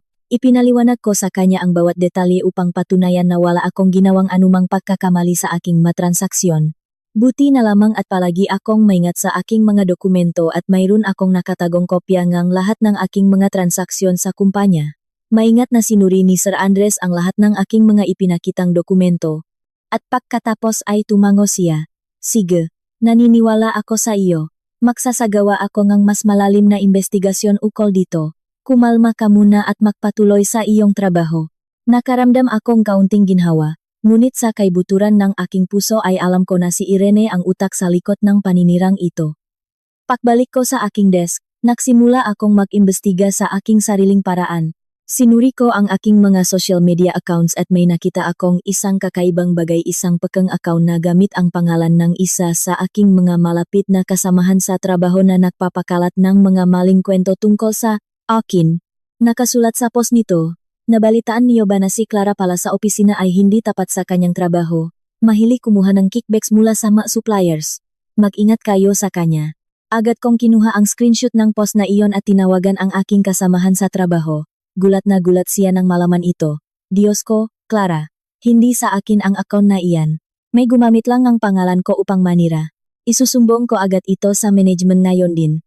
Dun ko napatunayan na si Irene na ang gumawa ang pekeng account na iyon upang sirain ang aking pangalan at trabaho.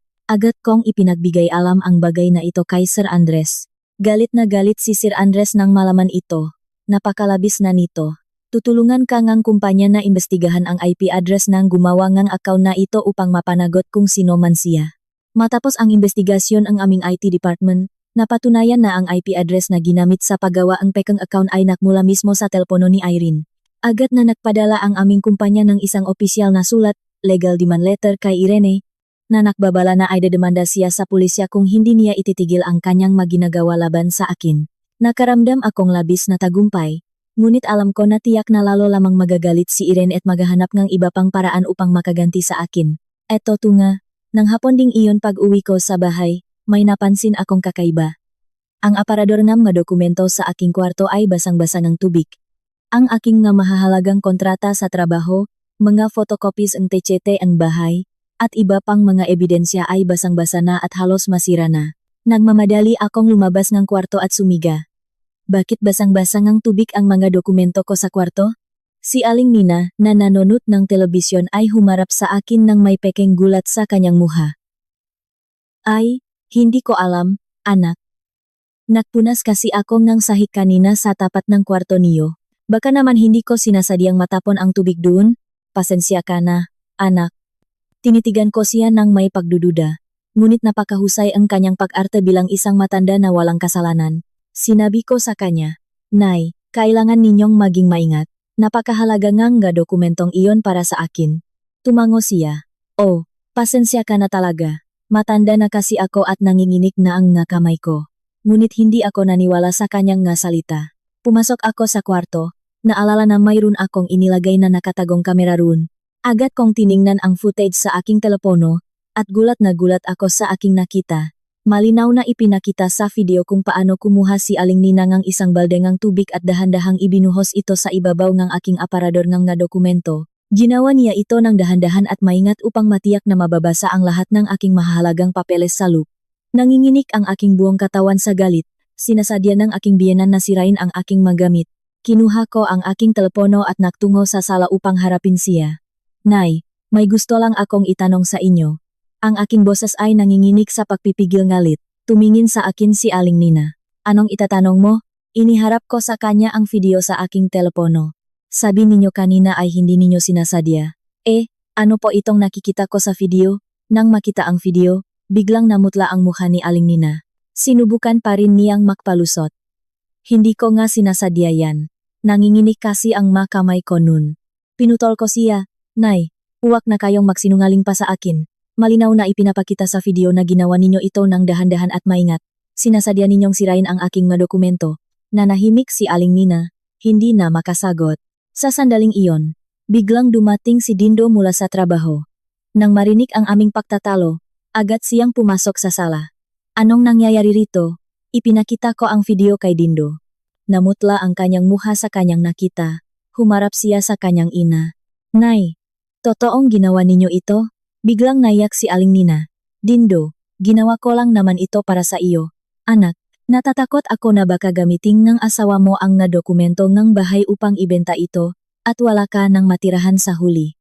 Gusto ko lang sanang kunin ang techete ng bahay upang itago ito sa Bakit ninyo ito kailangang kunin? Gusto ninyo bang nakawin ang aking ari-arian sa akin? Naguluhan si Dindo. Sabi niya sa akin, Mahal, pakiusap kumalma ka muna. Baka naman hindi lang talaga sinasadya ni nanay? Sumigaw ako sa kanya. Dindo, tingnan mo nang maayos ang video na ito. Hindi ba malinaw na sinasadya niya ang kanyang ginagawa? Gusto mo pa rin bang ipagtanggol ang iyong ina pagkatapos ng lahat ng ito? Nanahimik si Dindo. Tinitigan niya muli ang video at napabuntong hininga. Nay, bakit ninyo naman ginawa ang bagay na ito? Umiyak nang umiyak si Aling Nina. Para sa iyo lang naman ang ginagawa ko, anak. Natatakot ako na baka mawalan kang bahay dahil sa asawa mo. Sumigaw ako, kailanman ay hindi ko gagawin ang bagay na iyan.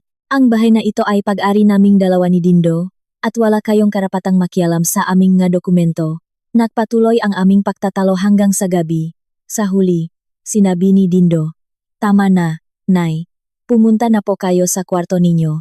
Pakiusap, huwag ninyo na pong ulitin ang ganitong bagay. Ngunit alam ko na hindi pa ito ang katapusan ng lahat. Lalo lamang silang nagiging desperado sa kanilang mga ginagawa laban sa akin, at kailangan kong gumawa ng mas matatapang na hakbang upang protektahan ang aking sarili. Matapos ang insidente kung saan sinadya ni Aling Nina na sirain ang aking nga dokumento, naunawaan ko na hindi sapat ang basta-basta na lamang magtanggol sa aking sarili. Kailangan kong gumawa ng mga maagap at desididong hakbang upang maprotektahan ang aking mga karapatan. Sa gabing iyon, matapos makatulog ang lahat, naupo ako ng mag-isa sa kwarto upang pagplanuhan ang aking nga susunod na gagawin. Kinabukasan, maaga akong nagtungo sa presinto ng pulisya upang magsampa ng opisyal na reklamo laban kay Irene para sa cyberlibel at paninirang puri na ginawa niya laban sa aking trabaho. Dala ko ang lahat ng mga patunay, ang mga screenshots ng pekeng account, ang hindi nakapangalang sulat, at ang kumpirmasyon mula sa IT department ng aming kumpanya na ang IP address ay nagmula sa telepono ni Irene. Maingat na itinalangang pulisya ang aking reklamo at sinabi sa akin, Huwag kayong mag-alala, Clara. Dadaanin natin ito sa legal na proseso. Ang cyberlibel ay isang napakaseryosong krimen. Mula sa presintong pulisya, nagtungo naman ako agad sa opisina ni Ati, Victor Santos. Nakipag-usap ako sa kanya at tumango siya bilang pagsang-ayon sa aking maginawa. Tama ang ginawa mo, Clara. Ngayon ay kailangan nating ihanda ang isang demanda laban kay Irene para sa danyos, civil lawsuit for damages. Kung mapapatunayan natin ito sa korte, obligado siyang magbayad sa iyo ng malaking halaga at humingi ng tawad sa publiko. Agad akong sumang-ayon sa kanyang mungkahi. Nagsimula ng ihanda ni Ate Victor ang mapapeles para sa demanda. Samantala, inilipat ko naman ang lahat ng orihinal na mahahalagang dokumento tulad ng TCT ang bahay, o CR ng sasakyan, at aking mangkontrata sa trabaho sa bahay ng aking nanay para sa mas mataas na seguridad. Hindi ko nahahayaan na muling sirain ni Aling Nina ang aking mga papeles. Nang hapong iyon, nakatanggap akong tawag mula sa pulisya. Ibinalita nila sa akin na ipinatawag na nila si Irene sa presinto upang magbigay ng kanyang pahayag ukol sa kaso. Clara, makakasa ka na sa amin na magiging patas ang investigasyon ukol dito. Nakaramdam ako ng labis na ginhawa dahil sa wakas ay nakikialam na ang batas para sa aking seguridad. Sa gabi, nagpanik na tinawagan ni Irene si Dindo. Dindo, idinamanda ako ng asawa mo sa pulisya. Kailangan kong pumunta roon bukas upang magpaliwanag.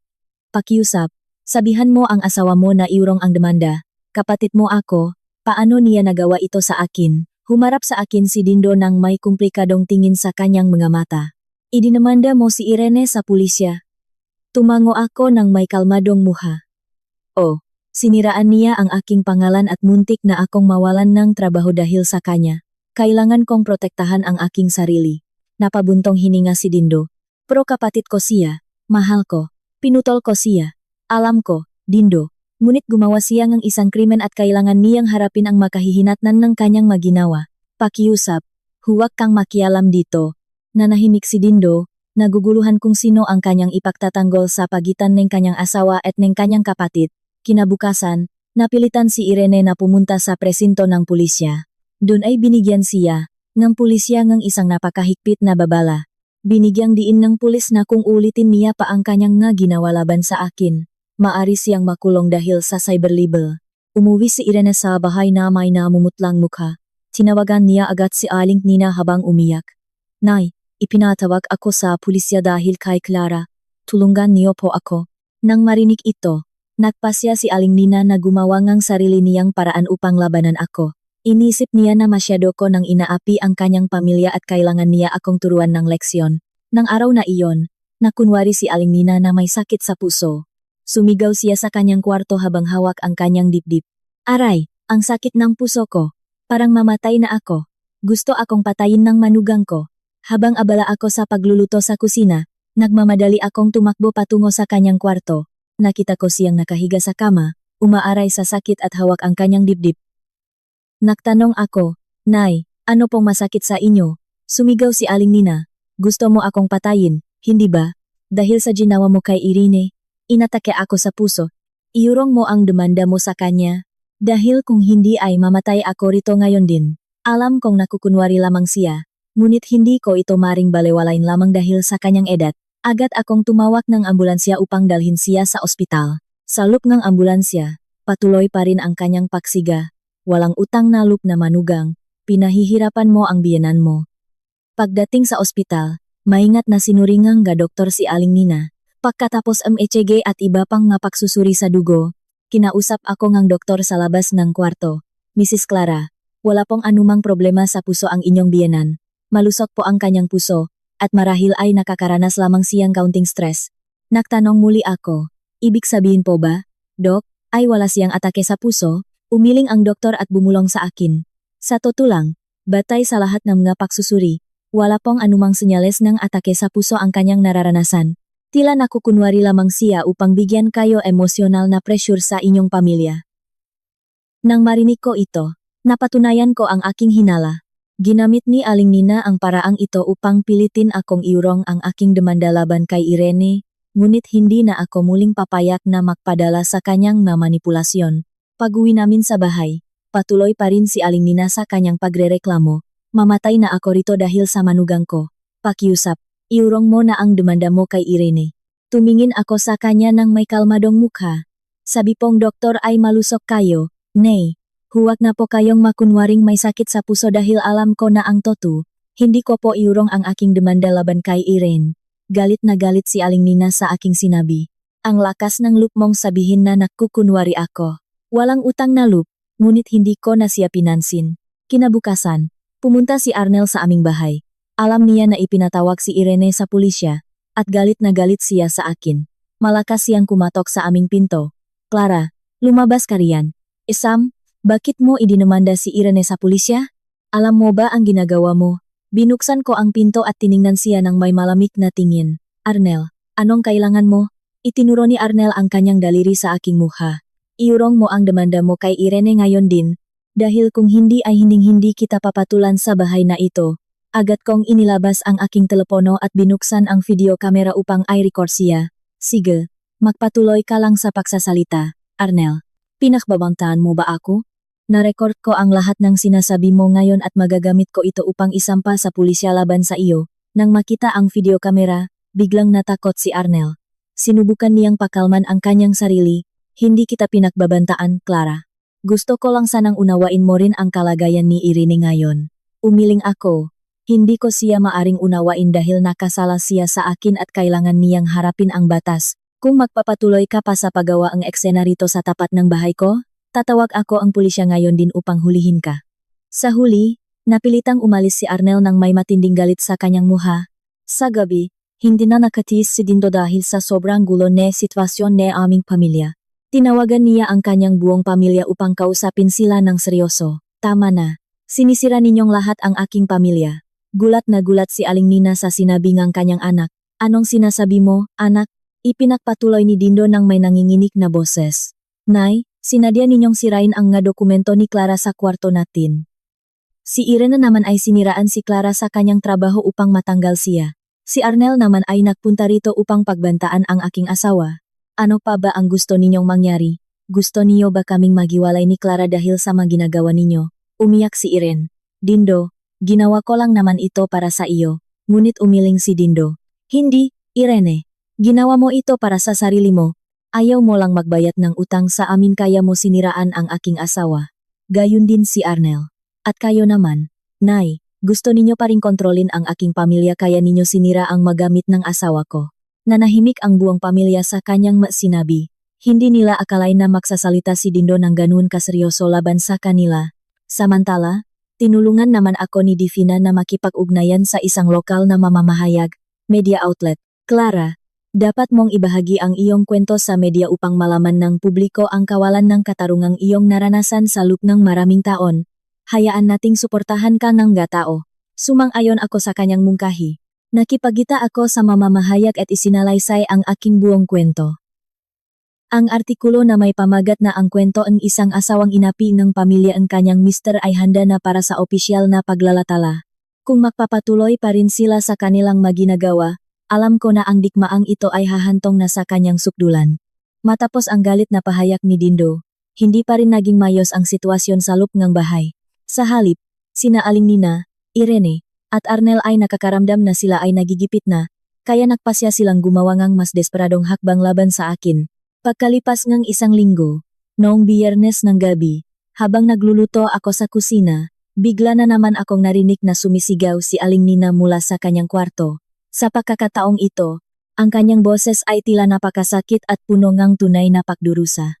Aray, ang sakit ng puso ko, mamatay na talaga ako ngayon, gusto akong patayin ng aking manugang. Patakbo akong nagtungo sa kanyang kwarto at nakita ko siyang nakahiga na tila nawala ng lakas at napakaputlang kanyang mukha. Sa pagkakataong ito, tila totoong masakit ang kanyang nararamdaman, kaya hindi na ako nag-atubili na tumawag muli ng ambulansya upang dalhin siya sa ospital. Si Dindo naman na nasa trabaho nun ay nakmamadali ring nagtungo sa ospital nang malaman ang balita, ngunit pagdating sa ospital, ganun pa rin ang naging resulta ng gapagsusuri ng doktor. Sinuri nila ang kanyang ECG at dugo, at kinumpirma ng doktor na wala siyang anumang sakit sa puso kundi labis na stress lamang. Kinausap ako ang doktor sa tabi. Mrs. Clara, sinabi ko na sa inyo noon na malusog ang kanyang puso. Ginagamit niya lamang ang paraang ito upang bigyan kayo ng emosyonal na pressure sa inyong pamilya. Maging maingat kayo sa kanyang maginagawa. Tumango ako bilang pasasalamat. Pagbalik ko sa kwarto, naroon na si Dindo sa tabi ng kanyang ina. Nang makita si Dindo, biglang umiyak si Aling Nina. Dindo, mamatay na ako rito dahil sa asawa mo. Tumingin sa akin si Dindo ng may pag-alala at panunumbat sa kanyang mga mata, ngunit agad kong sinabi sa kanya. Sabing doktor ay malusok ang puso ni nanay, wala siyang sakit. Sumigaw si Aling Nina. Ang tapang ngang manugang na sabihin na nakukunwari ako. Sobrang sakit ngang nararamdaman ko ngayon. Si Dindo naman ay walang nagawa kundi manatiling tahimik at naguguluhan sa sitwasyon. Pagkalipas ng 2 araw matapos makauwi si Aling Nina mula sa ospital, muling pumunta si Arnel sa aming bahay. Sa pagkakataong ito, may kasama siyang ilang lalaki na tila mabasagulero at tambay sa kanto. Nakatayo sila sa tapat ng aming pinto at malakas na kumakatok. Clara, lumabas ka riyan at iurong mo ang demanda mo kay Irene, dahil kung hindi ay hinding-hindi ka namin tatantanan sa bahay na ito. Nakita ko sila sa pamamagitan ng aking security camera. Bagamat nakaramdam akong kaunting takot, pinili kong huwag buksan ang pinto at i-record ang lahat ng kanilang ginagawa sa aking telepono. Sumisigaw si Arnel sa labas. Akala mo ba ay ligtas ka diyan sa loob na bahay? Mananatili kami rito sa tapat ng bahay mo buong araw upang malaman ng lahat ng kapitbahay kung anong klaseng masamang tao ka. Wala na akong ibang pagpipilian kundi tumawag sa pulisya upang iulat ang pagbabantang ito sa aking buhay. Pagkalipas ng wala pang 10 minuto, dumating ang pulisya at agad na pinaalis ang mga kasama ni Arnel. Itinanong ng pulis sa akin, gusto niyo po bang maghay ng opisyal na reklamo laban sa kanila, Mrs. Clara? Tumango ako. Opo. Gusto ko pong maghay ng reklamo para sa pagbabanta sa aking buhay. Biglang nagpanik si Arnel nang malaman ito. Clara, pinapahamak mo ako, ngunit hindi ko na siya pinansin. Itinalangang pulisya ang kanyang pangalan at binigyan siya ng huling babala na maari siyang makulong kung ulitin niya pa ang kanyang pagbabanta laban sa akin. Nakarating na sa sukdulan ang sitwasyon ng aming pamilya. Pag-uwi ni Dindo sa bahay, nakita niya ang lahat ng kaguluhang ito at narealiza niya na hindi na siya maaring manatiling tahimik pa. Sa gabi, tinawagan niya ang kanyang buong pamilya ng may napakatatak na boses. Bukas ang gabi, pumunta kayong lahat sa bahay. Kailangan nating ayusin ang lahat ng ito ng seryoso. Kung hindi natin ito maayos ngayon, tuluyan nang masisira ang aking pamilya. Kinabukasan ng umaga, tinawagan ako ni Divina. Clara, handa na ang artikulo tungkol sa iyo. Kung hindi ninyo ito maayos bukas, sabihin mo lang sa akin at ipapalathala ko agad ito sa media. Nagpasalamat ako sa kanya, nakakaramdam ngang malaking suporta mula sa aking mga kaibigan. Nang hapong iyon, dinalaw ako ni Aling Sofia sa bahay. Anak, nakikita ko na lalong lumalala ang sitwasyon ninyo ngayon. Bukas ang gabi ay pupunta ako ron upang maging saksi mo sa inyong pag-usap. Huwag kang matakot. Nandito lang ako para sa iyo.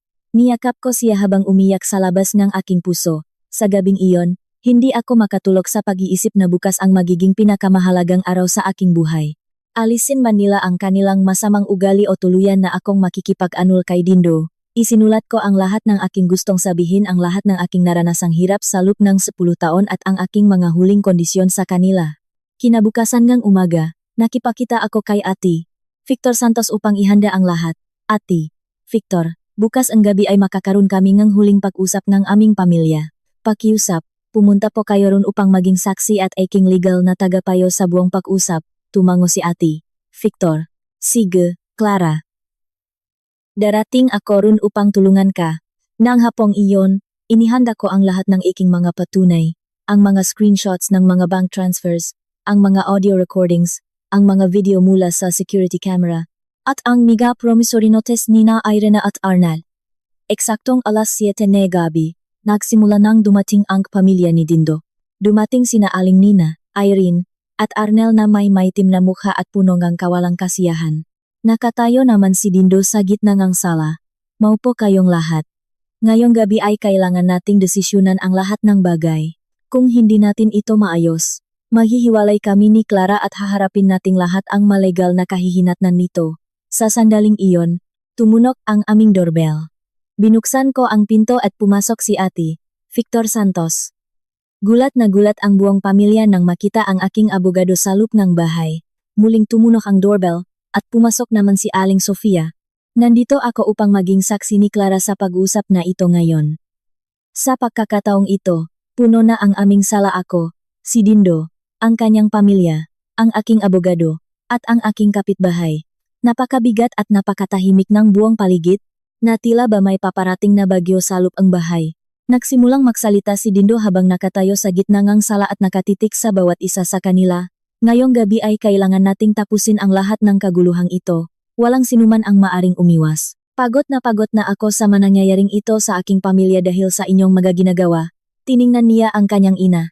Nay, huwag muna kayong magsalita ngayon. Hayaan ninyo muna akong tapusin ang aking sasabihin.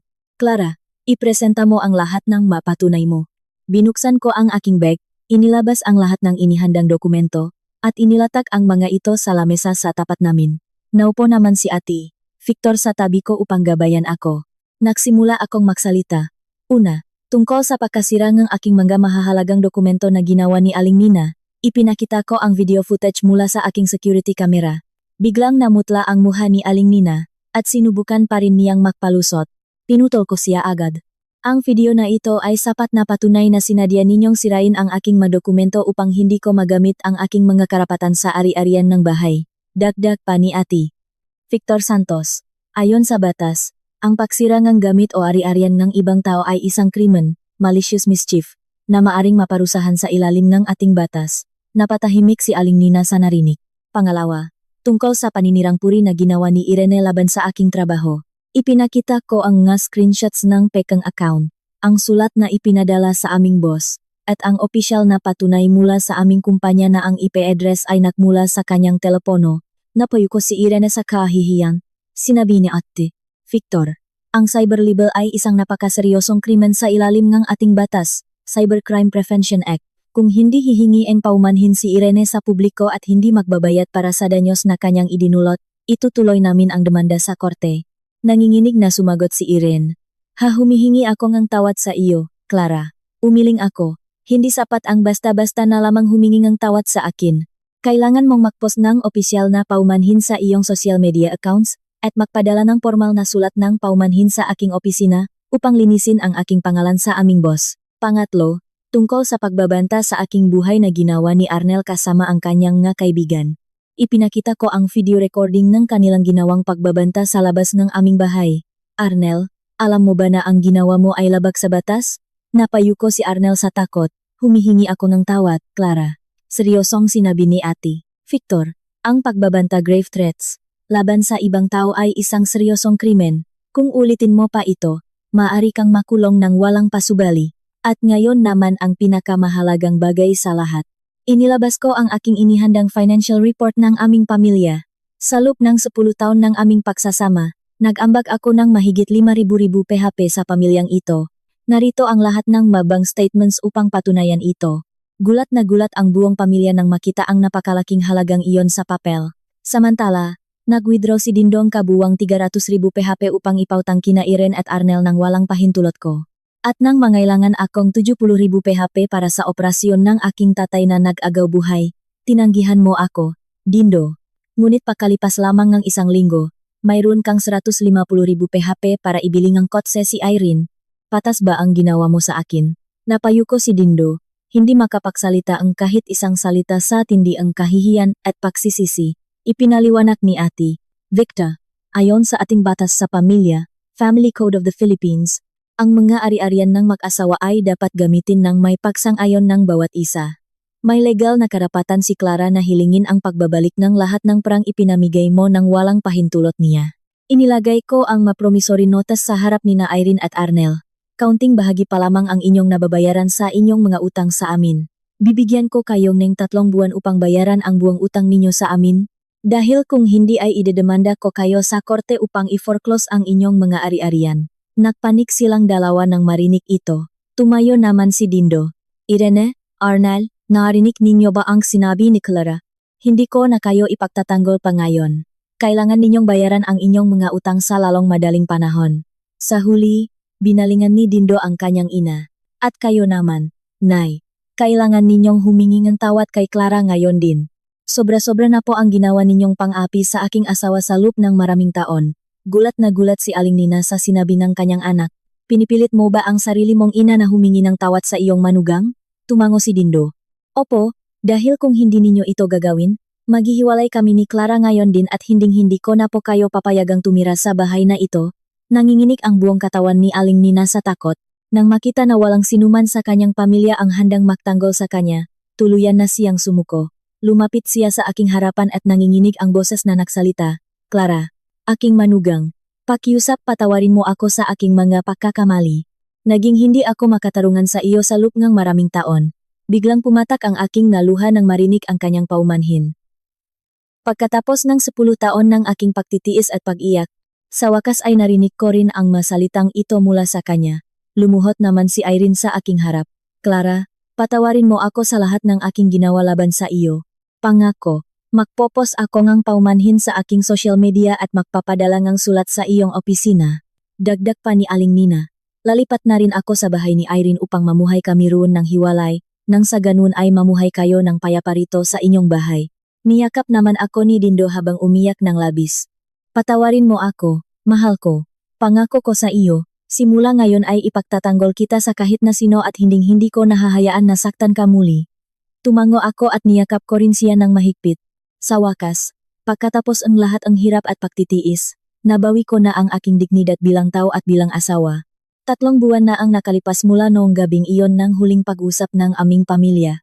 Ang aking buhay ngayon ay tuluyan nang nagbago sa paraang hindi ko kailanman inakala nun. Tulad ng kanyang pangako, nagpost si Irene ng formal na paumanhin sa kanyang mga social media accounts at nagpadala rin ng opisyal na sulat ng paumanhin sa aming opisina. Dahil dito, tuluyan nang nalinisan ang aking pangalan sa aming boss na si Sir Andres at sa aking mga kasamahan sa trabaho, na patuloy na sumusuporta sa akin ngayon. Sa usaping pinansyal naman, napilitan sina Irene at Arnel na ibenta ang ilan sa kanilang mga ari-arian upang bayaran ang kanilang buong utang sa aming mag-asawa. Ibinenta ni Irene ang segunda manong sasakyan na ibinigay ni Dindo sa kanya, habang si Arnel naman ay nangutang sa iba pa naming kamag-anak upang mabayaran ang kanyang utang sa Chafe. Nang iabot nila sa amin ang pera, baka sa kanilang mga mukha ang tunay na pagsisisi sa kanilang mga ginawa. Ang aming relasyon ngayon sa kanila ay naging formal na lamang at walang anumang utang na natitira, at hindi na nila ako kailanman ginulo pa. Si Aling Nina naman ay tuluyan nang lumipat sa bahay ni Irene upang doon manirahan. Minsan ay pumupunta siya rito sa amin upang bumisita, ngunit ang kanyang pakikitungo sa akin ay ganap nang nagbago, mas marunong na siyang gumanap sa kanyang lugar at may mataas na respeto sa akin.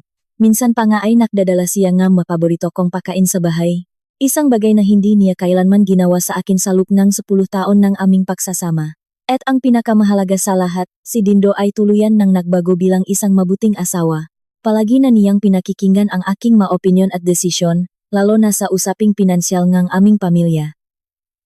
Bawat buwan ay makasama naming pinagpaplanuhan ang aming badyet sa bahay. Madalas pa nga siyang gimagluto para sa aking tuwing Sabado at Linggo, at inanyayahan akong lumabas upang mamasyal nga simpleng bagay na hindi ko kailanman naranasan sa nakalipas na 10 taon. Isang gabi, habang nakaupo kami sa sala, niyakap ako ni Dindo ng mahigpit at bumulong sa aking tainga. Mahal ko, patawarin mo ako sa lahat ng aking mga pagkakamali noon kung saan hinayaan kitang magdusa ng mag-isa. Pangako ko sa iyo na ako ang magiging sandigan mo habang buhay. Niyakap ko rin siya ng mahigpit. Nagtitiwala ako sa iyo, Dindo. Ngunit sa kaibuturan ng aking puso ay alam ko na nabawi ko na ang aking kumpiyansa sa sarili. Hindi na ako ang mahina at takot na babae tulad ng dati. Alam ko na kung paano ipagtanggol ang aking sarili at sabihing hindi sa lahat ng kawalan ng katarungang aking mararanasan. Si Divina naman na aking matalik na kaibigan ay madalas pa ring tumawag sa akin. Sobrang nagmamalaki ako sa iyo, Clara. Ikaw ay isang tunay na inspirasyon para sa mga kababaihan. Si Aling Sofia naman ay madalas ding pumunta sa bahay upang dinalaw ako. Nakikita ko na mas masaya ka na ngayon, anak, at mas madalas ka nang ngumiti. Masaya ako para sa iyo. Noong nakaraang buwan, nakatanggap akong promosyon sa aking trabaho at ang aking sahot ay umakyat na sa 100,000 PHP bawat buwan. Sa pagkakataong ito, hindi ko na ibinibigay ang lahat ng aking pera sa kanya. Napakasunduan naming mag-asawa na mag-ambag kami ng tik 50,000 PHP bawat buwan para sa pangkalahatang gastusin ng pamilya, at ang natitirang bahagi ay mananatili sa aming sariling mga kamay para sa aming mga personal na pangangailangan. Ang aming anak na si Talia na 7 taong gulang na ngayon ay nakakaramdam din ng positibong pagbabago sa aming tahanan. Nay, nakikita ko po na mas masaya na kayo ngayon ni tatay. Mas masigla at mas mainit na po ang ating tahanan ngayon. Niyakap ko siya ng mahigpit. Oh, anak. Masaya na ang ating pamilya ngayon. Sa pagtingin ko sa aking pinaktanang buhay, marami akong natutunang mahahalagang aral. Natutunan ko na ang isang babae ay hindi dapat manatiling tahimik at magtiis sa lahat ng kawalan ng katarungang kanyang nararanasan sa loob ng pamilyang kanyang asawa. Kailangan nating matutong ipagtanggol ang ating sarili, dahil walang sinuman ang rerespeto sa atin kung hindi natin sisimulang irespeto ang ating sariling dignidad bilang tao. Ang pagpapakasal ay isang proseso ng pagbabahagi at paggalang sa bawat isa, hindi ang isang panig lamang na pagsasakripisyo ng sariling kaligayahan. At ang pinakamahalaga sa lahat, huwag na huwag kayong matatakot na harapin ang katotohanan ng buhay. Magino at ginang. Dito nagtatapos ang aking kwento. Ang aking buhay ngayon ay tuluyan ng naging payapa at masaya. Naglakas loob akong tumayo at lumaban para sa aking sarili, at kailanman ay hindi ko pinagsisihan ang aking naging desisyon. Umasa ako na ang aking kwento ay magsisilbing inspirasyon sa lahat ng mga kababaihan na nakakaranas ng katulad na sitwasyon ngayon. Tandaan ninyo na kayo ay karapat-dapat na mahalin at ay respeto sa inyong buhay. Kung ang kwentong ito ay nagdulot ng inspirasyon sa inyo, pakiusap, huwag ninyong kalimutang i-like ang video na ito upang suportahan ako.